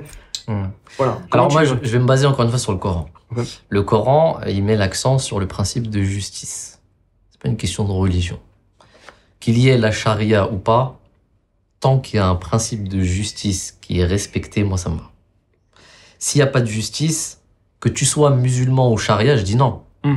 Et c'est pour ça que je te dis, il y a des pays musulmans aujourd'hui qui sont plus décadents que les pays occidentaux parce qu'il n'y a même pas de système judiciaire. Tu penses à quel pays? Ah, je vais pas te donner de... Il y a quand même des sensibilités, donc je vais pas en Je vais pas parler. donner des Non, noms, il y a- petits copains. Il y en avait. Alors aujourd'hui aussi, je veux dire, l'Arabie Saoudite, aujourd'hui, on sait Ouais. très bien comment c'est. Bien qu'elle soit bonne dans les papiers, c'est-à-dire tout ce qui est en train de se passer, ça va. Excuse-moi, j'ai reçu un appel. Mais ça reste quand même une royauté. Ouais. Il y a une royauté, il n'y a pas de système démocratique. Et peut-être que ça va très bien pour eux. C'est pas un problème pour moi, mais il y a quand même des pays où tu as quand même une certaine royauté qu'on n'a pas aujourd'hui. Il n'y a peut-être pas la même dictature qu'il y avait avant, mais avant, il y avait des vraies dictatures aussi, dans certains pays musulmans. Donc c'était une décadence absolue. Comment t'expliques qu'on n'entende jamais parler de la Malaisie, alors que c'est là-bas où il y a le plus de musulmans sur Terre? Effectivement, exactement, je sais pas. C'est peut-être eux qui ont tout compris, ne serait-ce pas des Ahmadis également là-bas, non? Pas du tout. Non. Eux, c'est quoi? Là, t'en as un petit peu en Indonésie. Ouais, il y a des Ahmadis, oui, bien sûr, mais la majorité est sunnite. Et on n'entend jamais parler. Eux, ils vivent tranquilles. Les Indonésiens, pareil. Ils vivent peinards. Ouais. Je pense que c'est plus un problème de mentalité que nous, on a. Éducation. Éducation, on en Éducation, revient, cherchez pas, c'est l'éducation. Tu vas en Russie, les musulmans en Russie, dans les Tatarstan et tout, leur éducation, c'est, je sais pas dire, pas Russie, le Tatarstan, c'est une question d'éducation. Les musulmans des pays de l'Est. Je me permets de dire ça parce qu'en France, on vit des choses. Là, avec le match de foot qu'il y a eu, là, le Paris Saint-Germain qui a gagné, c'était un truc de fou. Mais tu vois, quand je dis ça, je dis comme si c'était des musulmans forcément. Pas forcément, mais on sait que... Mais tu vois, je voudrais rebondir sur une chose, parce que c'est important pour les gens qui nous regardent, je pense. Oui. La charia, quand on parle de charia, on l'associe souvent à une dictature. On a l'impression dans l'inconscient. Mais ça n'a rien à voir. C'est La normal. charia, ça veut dire voie, ça veut dire chemin, ça veut dire manière de faire. C'est souvent associé à une personne. C'est-à-dire que il y aura une personne qui va venir, qui sera un dictateur, qui va implémenter la charia. Non, ça n'a rien à voir. La charia, c'est une voie, c'est une façon de faire. D'accord. Tu vois, c'est totalement différent. Et pour moi, quelque part, je vais le dire, je m'en fous franchement de me faire insulter, c'est que quelque part, le système judiciaire aujourd'hui français se base sur des principes de la charia. Pour nous, Oui, c'est bien de sûr. la charia Oui, aussi. bien sûr. Charia, c'est ça, c'est une institution en fait. Ouais, je comprends. Si vous avez vos enfants, ils se dirigent vers le christianisme ou le judaïsme, vous allez dire quoi? Bonne question. Alors moi, je vais commencer. J'ai Bon. pas d'enfant pour l'instant, donc. On va répondre. Laisse-moi le temps de réfléchir. Ouais. Je m'imagine s'il le fait. Non, je vais essayer de. Je voudrais qu'il reste sur notre chemin. C'est évident parce que pour moi, c'est une question d'expérience. J'ai expérimenté que c'était un bon chemin. Donc je voudrais que mon enfant reste dans ce chemin-là, comme toute autre chose. Je te donne un exemple. Je voudrais pas que mon fils il traîne tout nu dans la rue. Oui. Je veux pas parce que je sais ce que ça va impacter. Et si ton fils est homosexuel? Encore une fois, c'est une question de. Je vais essayer. C'est une bonne question. Bah, ça Ouais, arrive. ouais, je vais essayer. C'est une partie de la population qui est Oui, homosexuelle. bien sûr, mais je vais essayer de parler avec lui. Je vais essayer de voir comment ça se passe, dans quel état d'esprit il est. Je vais essayer d'abord de comprendre, parce que c'est difficile, moi je comprends pas ça. Je le dis Oui, réellement, bien sûr. j'ai pas d'amis homosexuels, c'est pas une chose que je comprends, mais je vais essayer d'aller vers son côté, je veux pas du tout le braquer, je veux pas du tout le violenter ou lui dire voilà t'es une merde, etc. Non, je vais aller de son côté, je vais essayer de comprendre comment c'est. Après j'ai envie de te dire si c'est un choix de vie, je suis pas d'accord. Je serais pas d'accord parce que je suis religieux, c'est évident. Et je vais tout faire pour qu'ils reviennent sur le droit chemin. Parce que pour moi, je vais tout faire. Hein. Alors, je vais tout faire dans le franchement, sens. moi, je ne me permettrai pas de valider le terme. Bien droit sûr, chemin. Mais je comprends ce que tu d'un veux dire. point de vue religieux, c'est Oui. quelque chose qui est à bannir. En fait, tu me dis, moi là où je te dirais oui, droit chemin, c'est-à-dire si ton fils est homosexuel, il est homosexuel. Ok, Ouais. ok, c'est la vie. Il y a une partie de la population qui est homosexuelle, c'est comme ça. Ouais. Si c'est par contre une folle, c'est différent. Si c'est homosexuel, ok, mais si c'est une folle qui fait n'importe quoi, les drag queens dans la rue, là tu peux dire je vais te faire revenir déjà dans le droit chemin de ton homosexualité pour Ouais. commencer. Oui, bien sûr. Là, je me dirais ouais. Et encore, moi, avec ma liberté d'esprit, même pour moi, une folle, il n'y a pas de Mais problème. moi, je vais te dire quelque chose de très simple. Je pense que si j'ai des enfants, ils me diront jamais s'ils sont homosexuels. Mais tu le sais quand t'es parent. Ouais, mais regarde, je t'explique pourquoi. La sexualité, c'est quelque chose de très privé. Évidemment, je vais tout faire pour qu'ils se marient déjà, très tôt. C'est une évidence. Mais si un jour il me le dit, pour moi, c'est moralement mauvais. En fait, c'est comme si je te disais, mon enfant, il boit. Pour moi, c'est mauvais parce que je sais que c'est mauvais pour lui. Mais il me semble que dans l'islam, l'alcool n'est pas interdit. C'est l'ivresse qui est interdit.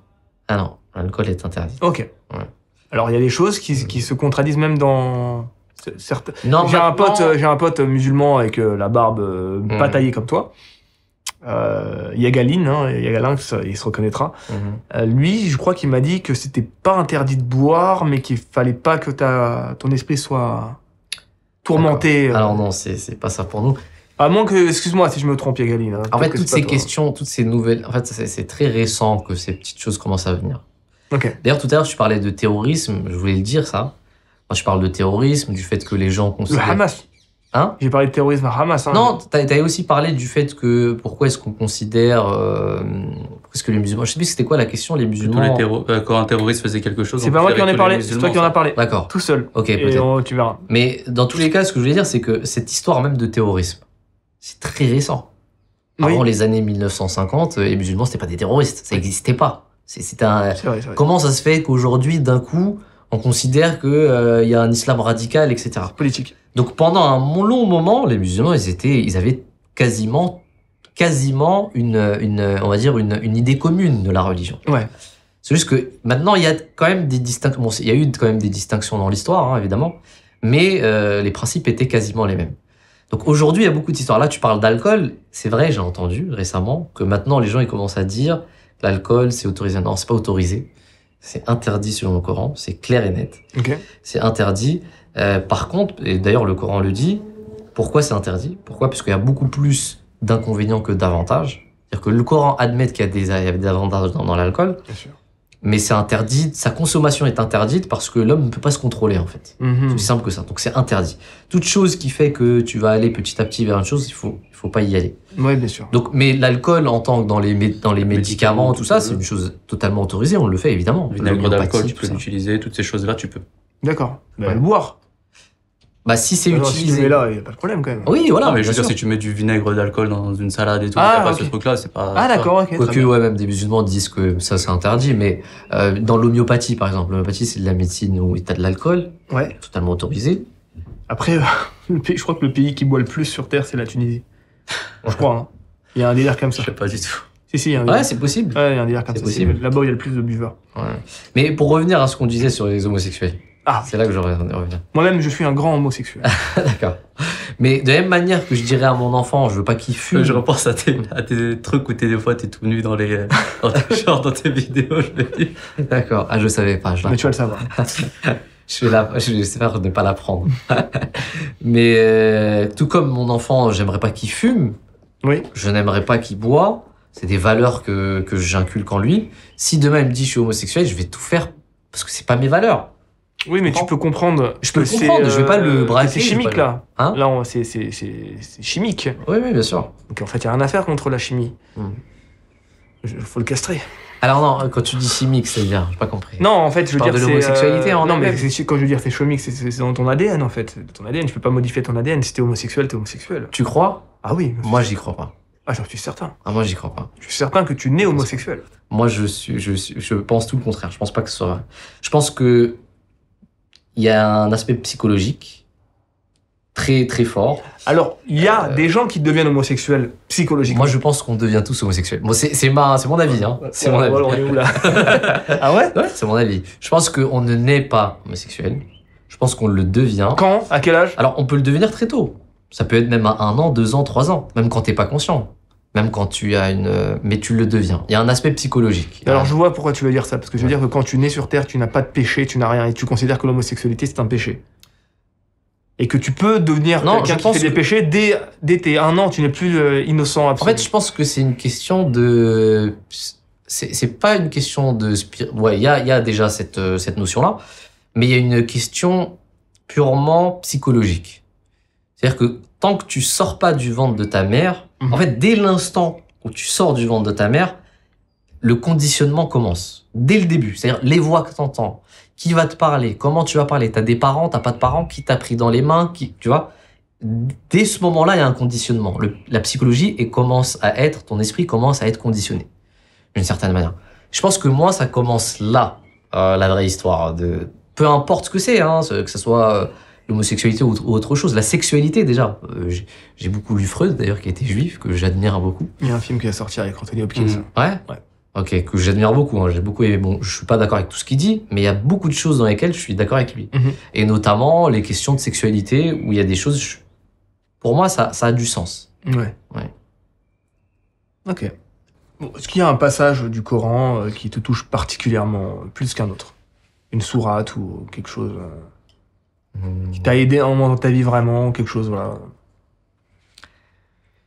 Wow, il y en a beaucoup. Une peut-être qui... Oui, il y a une chose qui m'a marqué très récemment, que j'ai lu, qui m'a vraiment changé ma perspective sur quelque chose.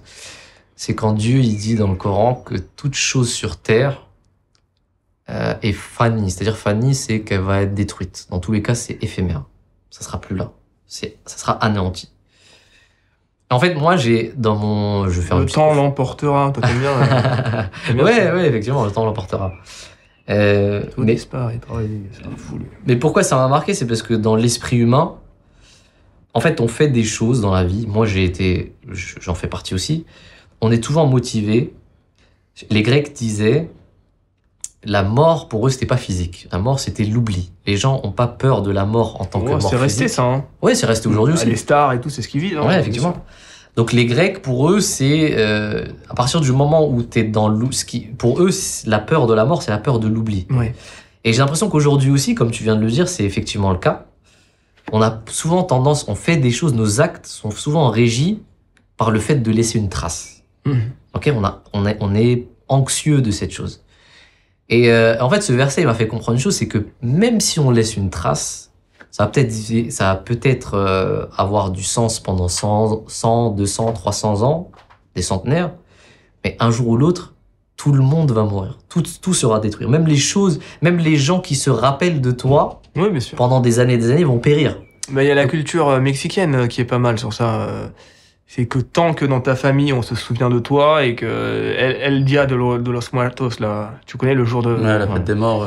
Le film Coco. Ouais. Ah, il est magnifique. Il y a ce truc de... Tant qu'on pense à toi, même dans 10 générations, 20 générations qu'on fête ta fête tous les ans, et que t'es sur un tableau, tu vois, et ben tu vis. Tu vis dans un autre monde. Exactement. Magnifique, coloré, avec des animaux incroyables et tout. Et dès qu'on t'oublie, tu disparais. Ouais. C'est ça. Et c'est pas mal. J'aime beaucoup, hein. C'est-à-dire, moi, si demain je devais croire en quelque chose après la mort, je croirais en ça. La culture mexicaine. Ouais. Et tu vois, moi, c'est un peu l'inverse sur ce truc-là. Moi, j'aime bien cette chose où la religion, elle vient justement pour, en gros, te remettre un peu à ta place. En te disant, tu n'es pas meilleur qu'un autre, tu n'es pas moins bien qu'un autre, etc. Tu as fait ton temps, tu as fait ce que tu as pu faire, tu as fait les actes que tu as pu faire en fonction de tes chemins, tes péchés et tes bonnes actions, toutes ces choses-là. Mais ça te remet un peu ton ego à ta place en te disant tu vas être oublié certes, même par les gens, même si ta famille va se souvenir de toi, mais après on va t'oublier, mais ton importance réelle n'est pas aux yeux des gens, elle est aux yeux de ton Seigneur en fait, aux yeux d'Allah, elle est aux yeux de Dieu. C'est pour lui que tu fais ces choses-là et c'est limite lui qui doit se souvenir de toi en fonction de tes actions pour te prendre et non pas l'humanité autour de la terre, de ton entourage et toutes ces choses-là. Ouais. En fait, je peux rebondir sur ça. Bien sûr, absolument. La notion de martyr en islam, c'est ça. Ouais. C'est-à-dire que Dieu dit, ne croyez pas qu'ils sont morts, mais ils sont vivants. En fait, ce que ça signifie, c'est que leur souvenir est vivant. Oui. Mais ça, encore une fois, pour nous, c'est Dieu qui fait les choses. C'est-à-dire, nous, on va faire beaucoup d'efforts pour ne pas être oublié, mais nous, on dit, en fait, cette chose-là, c'est Dieu qui va en prendre en charge de ça, qui va faire en sorte que tu ne seras pas oublié. D'accord. Donc, si tu te concentres vers lui, c'est lui qui va prendre charge de cette chose. Est-ce que chez les musulmans, il y a que les musulmans qui vont au paradis? Non. Pour la majorité des musulmans, Ah, attends, tu parles pour nous ou pour tous Oui, les musulmans? il y a d'autres gens sur Terre. Hein. Ouais. Ah non, je parlais en tant que la pensée Ahmadi ou en tant que la pensée Non, est-ce musulmane? que pour les musulmans Ah, est-ce que pour les Est-ce musulmans? que les musulmans, moi je vais pas en paradis avec eux. Norman Senia, il va nulle part. Ouais, il y avait un truc comme ça où il y avait les musulmans, c'était au paradis, chrétiens et juifs, je sais plus, ils allaient. Un paradis alternatif. Ouais, quelque chose, ils allaient à Tranquille. un endroit, et tous ceux qui ont mécru, c'était l'enfer éternel, toutes ces Et choses-là. ça, c'est toujours le cas. Oui, on a dû recharger un petit peu les cartes parce qu'on a pas mal parlé. 1h30 déjà. 1h50 même. Sérieux? Purée, c'est passé Les gars, vite, c'est hein. un plaisir. Hein. Vraiment. Ouais, C'est un plaisir. Ça sera un grand podcast du coup. Donc on était donc au paradis uniquement pour les musulmans. alors, Et les juifs, c'est un truc alternatif, je pense que c'est l'étage en dessous, où il y a les vierges qui veulent pas rester là-haut, qui descendent. C'est un truc comme ça, non? Non, mais alors du coup, on en était là. c'est ça. Alors, faut savoir que ça, c'est une interprétation qui est faite, bien sûr, à côté.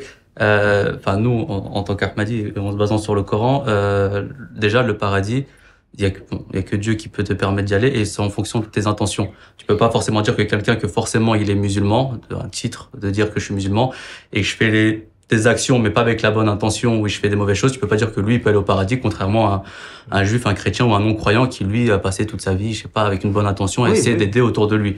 Donc c'est pas possible. Logique. Donc oui, il y a la possibilité aux juifs et aux chrétiens et même aux non-croyants d'aller au paradis. C'est uniquement, enfin après c'est Dieu comme je l'ai dit qui décide en fonction de son pardon, en fonction de leur action, en fonction de leurs intentions. Nous faut savoir aussi que d'un autre côté l'enfer, pour nous l'enfer n'est pas éternel. Ah, D'accord. ok. D'ailleurs, le mot si je dis pas de bêtises, le mot dans le Coran qui est utilisé pour l'enfer, pour dire qui a été traduit dans La les punition Corans, peut-être. éternel et par rapport au paradis où on dit qu'il est éternel, les deux mots sont différents. Ok. Nous on le traduit plutôt par la période de l'enfer, c'est une très longue période. Bien sûr, c'est pas parce que c'est pas éternel qu'il faut. On se dit Après, on peut n'en y sait aller rien, ça tranquille, hein. existe tout ça. Hein. Qu'on soit clair. Oui, on voilà, en je sait parle rien, de notre mais croyance. ce qui est écrit. Parce que chez les chrétiens, c'est tu vas brûler en enfer. C'est ça. Alors que nous, on voit l'enfer un peu comme une réforme qui a pas pu être faite sur la terre. D'accord. Dans le sens où, si tu as fait beaucoup de mauvaises actions sur cette terre, l'enfer est j'allais dire c'est une sorte d'hôpital, mais ça veut pas forcément dire. Mais en gros, c'est une sorte d'hôpital où, bien sûr, faut éviter cet endroit-là, mais c'est un endroit où ton âme va être traitée, va être purifiée, va avoir toutes les actions pour pouvoir rentrer au paradis. Comme justement. le Dragon Ball avec Janamba. En fait, je te donne un exemple. Tu vois, non Je vois la ref. Si si par exemple là tu fais pas de sport dans ta jeunesse, tu vieillis misérablement. Bien sûr. En fait, pour nous, c'est la même chose le paradis. C'est-à-dire que si dans ce monde-là, t'as pas travaillé sur ton âme, dans l'au-delà, tu vas devoir subir les conséquences. Ok. Tu comprends ce que je veux Ouais, dire? c'est clair. Donc c'est un état. Ah, ensuite, est-ce que c'est éternel? Non, on l'a dit. Donc en fait, c'est pas logique que ce soit éternel. D'un côté, on dit Dieu est Miséricordieux. miséricordieux, le Et plus qu'il nous aime miséricordieux. plus que notre propre mère, on est sa création, Voilà. etc. Donc on peut pas dire qu'il nous punit éternellement. Exactement. Même nous, nos parents, quand ils nous punissaient petits, ça durait pas. Tu vois. Et puis tu as des hadiths, des paroles du prophète sallam qui disent que la dernière personne qui sortira de l'enfer va voir Dieu, Dieu va lui dire ok vas-y rentre au paradis, etc. Donc, il y a des hadiths aussi de ce genre. Et pareil, le paradis, c'est un endroit éternel. Enfin, c'est pas un seul endroit enfin, c'est une quête encore spirituelle d'évolution de plusieurs étages, etc. Donc, il y a plusieurs évolutions de l'âme après la mort qui vont entrer en jeu, quoi. Ouais. Autre chose que je voudrais rajouter, c'est que pour nous c'est aussi bien un état spirituel que peut-être un endroit. C'est-à-dire que J'aime bien l'idée. aujourd'hui, tu es dans un état d'enfer ou de paradis. Si tu te sens bien, si tu es apaisé, tu es J'aime dans bien, le paradis. j'aime bien l'idée. j'aime D'ailleurs, bien le l'idée. Coran le dit, il dit, pour celui qui craint son Seigneur, il y aura deux paradis. Celui d'ici et celui de l'au-delà. C'est-à-dire, si tu es apaisé ici, si tu es bien, tu n'as aucune anxiété, si tu fais bien les choses, tu n'as une culpabilité, parce que tu n'as rien fait de mal, tu te sens bien, tu t'agis bien, et bien tu es dans un état perpétuel de bonheur, de paix, comme on l'avait dit tout à l'heure. Mais celui qui est jaloux, en fait, le feu, c'est quoi? C'est le feu de la jalousie, c'est le feu de la culpabilité. Les 7 péchés capitaux. Voilà, donc exactement. Donc ça peut être aussi ça, c'est un état. Et celui qui va mourir dans un état, sera ressuscité dans cet état. Bon, je pense que vous êtes, vous savez rire sur votre religion sans problème. Bien Hein, sûr. vous l'avez prouvé plusieurs fois. Je n'ai plus besoin de ça. Et j'en ai pas eu trop besoin d'ailleurs. Oh putain, Quoi? Ça va Papacito. mieux Papacito. Ça se porte comment ça? Ouais, Voilà, tout simplement. J'ai vu, alors je n'ai pas eu besoin de vous le demander, et d'ailleurs ça m'a fait plaisir. Staff. Ouais, j'ai dormi dans une famille juive, monsieur. J'ai le droit de... Ah, ils t'ont violenté, non? Non, non. Non. En plus, c'était en Israël, en plus. Sérieux, t'es en Israël, toi? Ouais. Qu'est-ce que c'est En parti faire? 2019, bah, t'as quand même une partie de Terre Sainte avec Jérusalem et Bah, tout. il y a 2 millions de musulmans en Israël, Ouais, les amis. Bien sûr. Et en même temps, t'as certains endroits, mais bon, après, on sait pas si c'est réellement, mais il y a certains endroits où il y a les tombes de certains prophètes comme Abraham, alayhi salam, et Moussa, alayhi salam. Donc, je voulais visiter. Mec, t'es etc. flippant avec une kippa. Sérieux? Non, c'est horrible. Non, mais garde, non, mais c'est ça. J'espère, ouais. T'es né pour être musulman, toi. Mais ouais, en gros, bah, j'étais parti là-bas un peu pour un voyage et après j'avais fait la Jordanie et en revenant, ouais, j'avais raté un bus ou un train qui devait me ramener. Et il y a des amis de ma cousine qui se sont installés maintenant en Israël. Ce sont des Juifs qui sont en Israël et qui m'ont aidé, qui m'ont hébergé. Qu'est-ce que t'as pensé d'Israël? T'as aimé? J'ai beaucoup aimé, ouais. Jérusalem, c'était top. C'est particulier, Jérusalem. Hein. Ah, quand moi- t'es là-bas, tu ressens une aura religieuse. Vraiment, Ouais, quelque chose de pesant, de religieux, de profond et puissant. À chaque fois que j'y suis allé 2 fois, mais à chaque fois, j'ai ressenti ce truc-là à Jérusalem. Je me suis dit, ouais, il y a quelque chose dans la Ouais, c'est la pesanteur. force de l'histoire. T'as déjà été? Non, j'ai jamais été. Non, c'est incroyable. Franchement, c'était incroyable. Mais il y a beaucoup d'Ahmadis. Enfin, il y a beaucoup. Il y a des Il y en a pas Ahmadis. mal. en Et Israël. Alevi et Ahmadi, c'est la même chose? Non, pas Non. du tout. Alevi, c'est quoi? Alevi, c'est une secte. Enfin, c'est un courant chiite. Secte. Il faut- Oui, enfin, secte, parce que nous aussi, on est considérés comme secte, Ouais. en fait. Alors, quand les gens veulent nous pointer du doigt de manière péjorative, ils vont dire secte. Ok, bah, Ah, les ouais, Alevis en Turquie, il y en a beaucoup. Ouais, il y en a beaucoup, ouais. Énormément. Mm. La plupart, je crois. Ok. Alors, j'ai pas eu besoin de vous le demander. J'ai vu que tu m'as ramené des petits cadeaux. Yes. Alors que moi, je demande tout le temps, rapportez-moi un petit présent. Non, c'est normal. Alors là, je l'ai jamais lu. Eh ben, écoute, déjà le Coran. Le Saint-Coran. Ouais. Bon, c'est pas très sérieux parce que tu vois juste où moi je me suis arrêté, je suis pas allé. Tu l'as pas lu plus que ça? Si, mais j'ai recommencé plusieurs fois. Mais juste là quand je Oh, c'est écrit en gros, c'est magnifique. Voilà. Et en fait, lui, c'est la particulière. Donc là, avec la traduction de notre communauté, hein. C'est le même Coran hein, pour tout le monde, Ok, c'est juste ok. au niveau de traduction de certains mots. Et avant chaque Ah, la sourate, vanité, oui. t'as l'explication de quand ça a été révélé, de Nous quoi ça va créerons traiter. des pays pour les musulmans, les juifs n'auront pas le droit de fouler. C'est très, très grave. Mais lis-nous inversé. Hein? Lis-nous Allez. inversé. Je le lis en arabe ou en... C'est dommage qu'ils aient pas fait la phonétique. Je l'aurais bien lu en arabe. Ah, la translittération. Ça va ouais. te pousser à apprendre. Toutes les louanges appartiennent à Allah. C'est comme ça qu'on dit? Ouais. Le créateur des cieux et de la terre, Mhm. qui désigne les anges comme messagers, dotés d'ailes 2, 3 ou 4. Il ajouta à sa création ce qu'il veut, car Allah a le pouvoir de faire tout ce qu'il veut. Je comprends pas tout. Mhm. Pourquoi il faut dire Allah de cette façon? Non, t'es pas obligé, tu peux dire Allah, Allah. tout simplement. Y a pas d'obligation. Ouais, Au nom l'intonation. d'Allah, le gracieux, le miséricordieux. Bon, ça, c'est classique. Les Romains ont été vaincus. Ouais. Bon, il n'y a pas de problème, je suis de votre côté à ce moment-là. Ça se lit de gauche à droite. C'est-à-dire ça.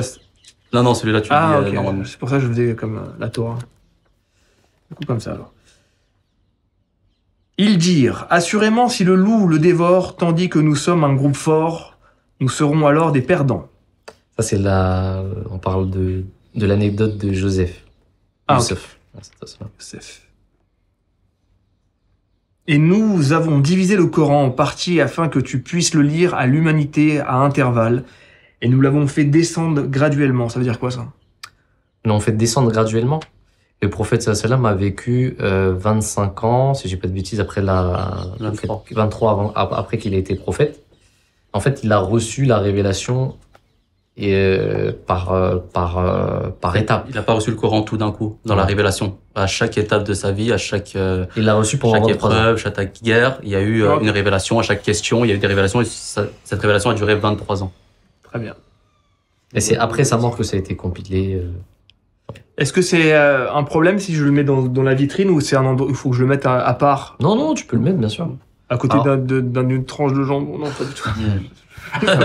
Je pense pas que ce soit compatible. Non, mais il faut essayer. Enfin, nous, ce qu'on fait par respect, on essaye de le mettre toujours au-dessus des autres choses. Non, je vais le mettre sur la bibliothèque. Mais ouais. Non, il va être sur la bibliothèque. À la place de la poire, là-bas. C'est notre coucou. Ok. Ouais. Je suis très content, merci beaucoup. De rien. Et Le après, tu as un deuxième. Alors ça, si tu veux le lire, ça c'est un livre du fondateur de notre communauté, Ok. justement. Donc il y a eu, à une certaine période, il y a eu un regroupement un peu des religions où il y a eu plusieurs thèmes qui ont été imposés avec plusieurs questions et il devait répondre. Et donc c'est le livre le plus connu qu'il ait fait, qui a touché pas mal de personnes. Donc, Ok. Bah écoutez, je suis très content de l'échange qu'on a eu. Vous avez vu qu'au début c'était très gentil et après on est parti dans des trucs un peu plus... Ouais. Mais vous avez bien répondu, je trouve. Et je suis content, j'ai pas l'impression qu'il y ait des choses problématiques dans tout ce qu'on a pu dire. Et vous avez donc une chaîne de podcast, vous aussi. une chaîne d'émissions. Une chaîne d'émissions. Ouais, on a plus- on fait Donc plusieurs bien sûr, je émissions. vous mets le lien dans la description si vous voulez vous intéresser. Vous êtes ouvert à la conversation. Je pense que ce serait bien de faire un match retour avec un imam. Ouais. Et toi, Ouais, sans problème. un match retour avec un imam plus classique. Bien sûr. Et toi, en confrontation. Mais je connais un imam, si tu veux, je peux l'appeler. Ah, bah, très Ouais, bonne idée. bien On va sûr. voir ce qui se passe avec cette Bien vidéo-là et je pense qu'on fera ça. Parce que lui, c'est pas possible. Avec ça Avec qui sa part. tête. Non, mais tu sais, tu ressembles à quoi? Dis-moi. À un pape, mec. Sérieux? Ah ouais, t'as la barbe, c'est un pape, le mec, non? Le pape Mohamed VI. Tu ferais quoi si j'ai un jour un pape s'appelait Mohamed? Ils peuvent pas, non? Pourquoi pas? Non, je crois que c'est pas possible. Ils ont que des noms. Oui, bon, après, c'est parce qu'ils y croient pas, évidemment, ils vont pas. Et il faut être obligatoirement musulman pour s'appeler Mohamed? Non, Non. forcément. Ok. Peut-être faire un fils alors. Ok. Bon, bah, les gars, merci infiniment. Merci à toi. pour Merci votre à toi. ouverture, c'était formidable. Ouais, merci à toi, c'était intéressant. Et bah, les amis dans les commentaires, hein, j'ai vu que les podcasts, ça générait quand même beaucoup plus de commentaires et je suis content, je suis ravi, ça marche plutôt bien.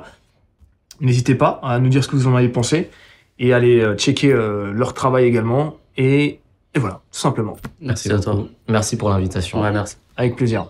À la prochaine les amis, merci. C'est quoi la phrase pour se convertir déjà? Shahadu an la ilaha- Shahadoul. Je finis par ça. Ah, mais c'est pas grave, tu peux le dire. Non mais je connais, la shahada. Ouais, ouais, C'est ça, exactement. exactement.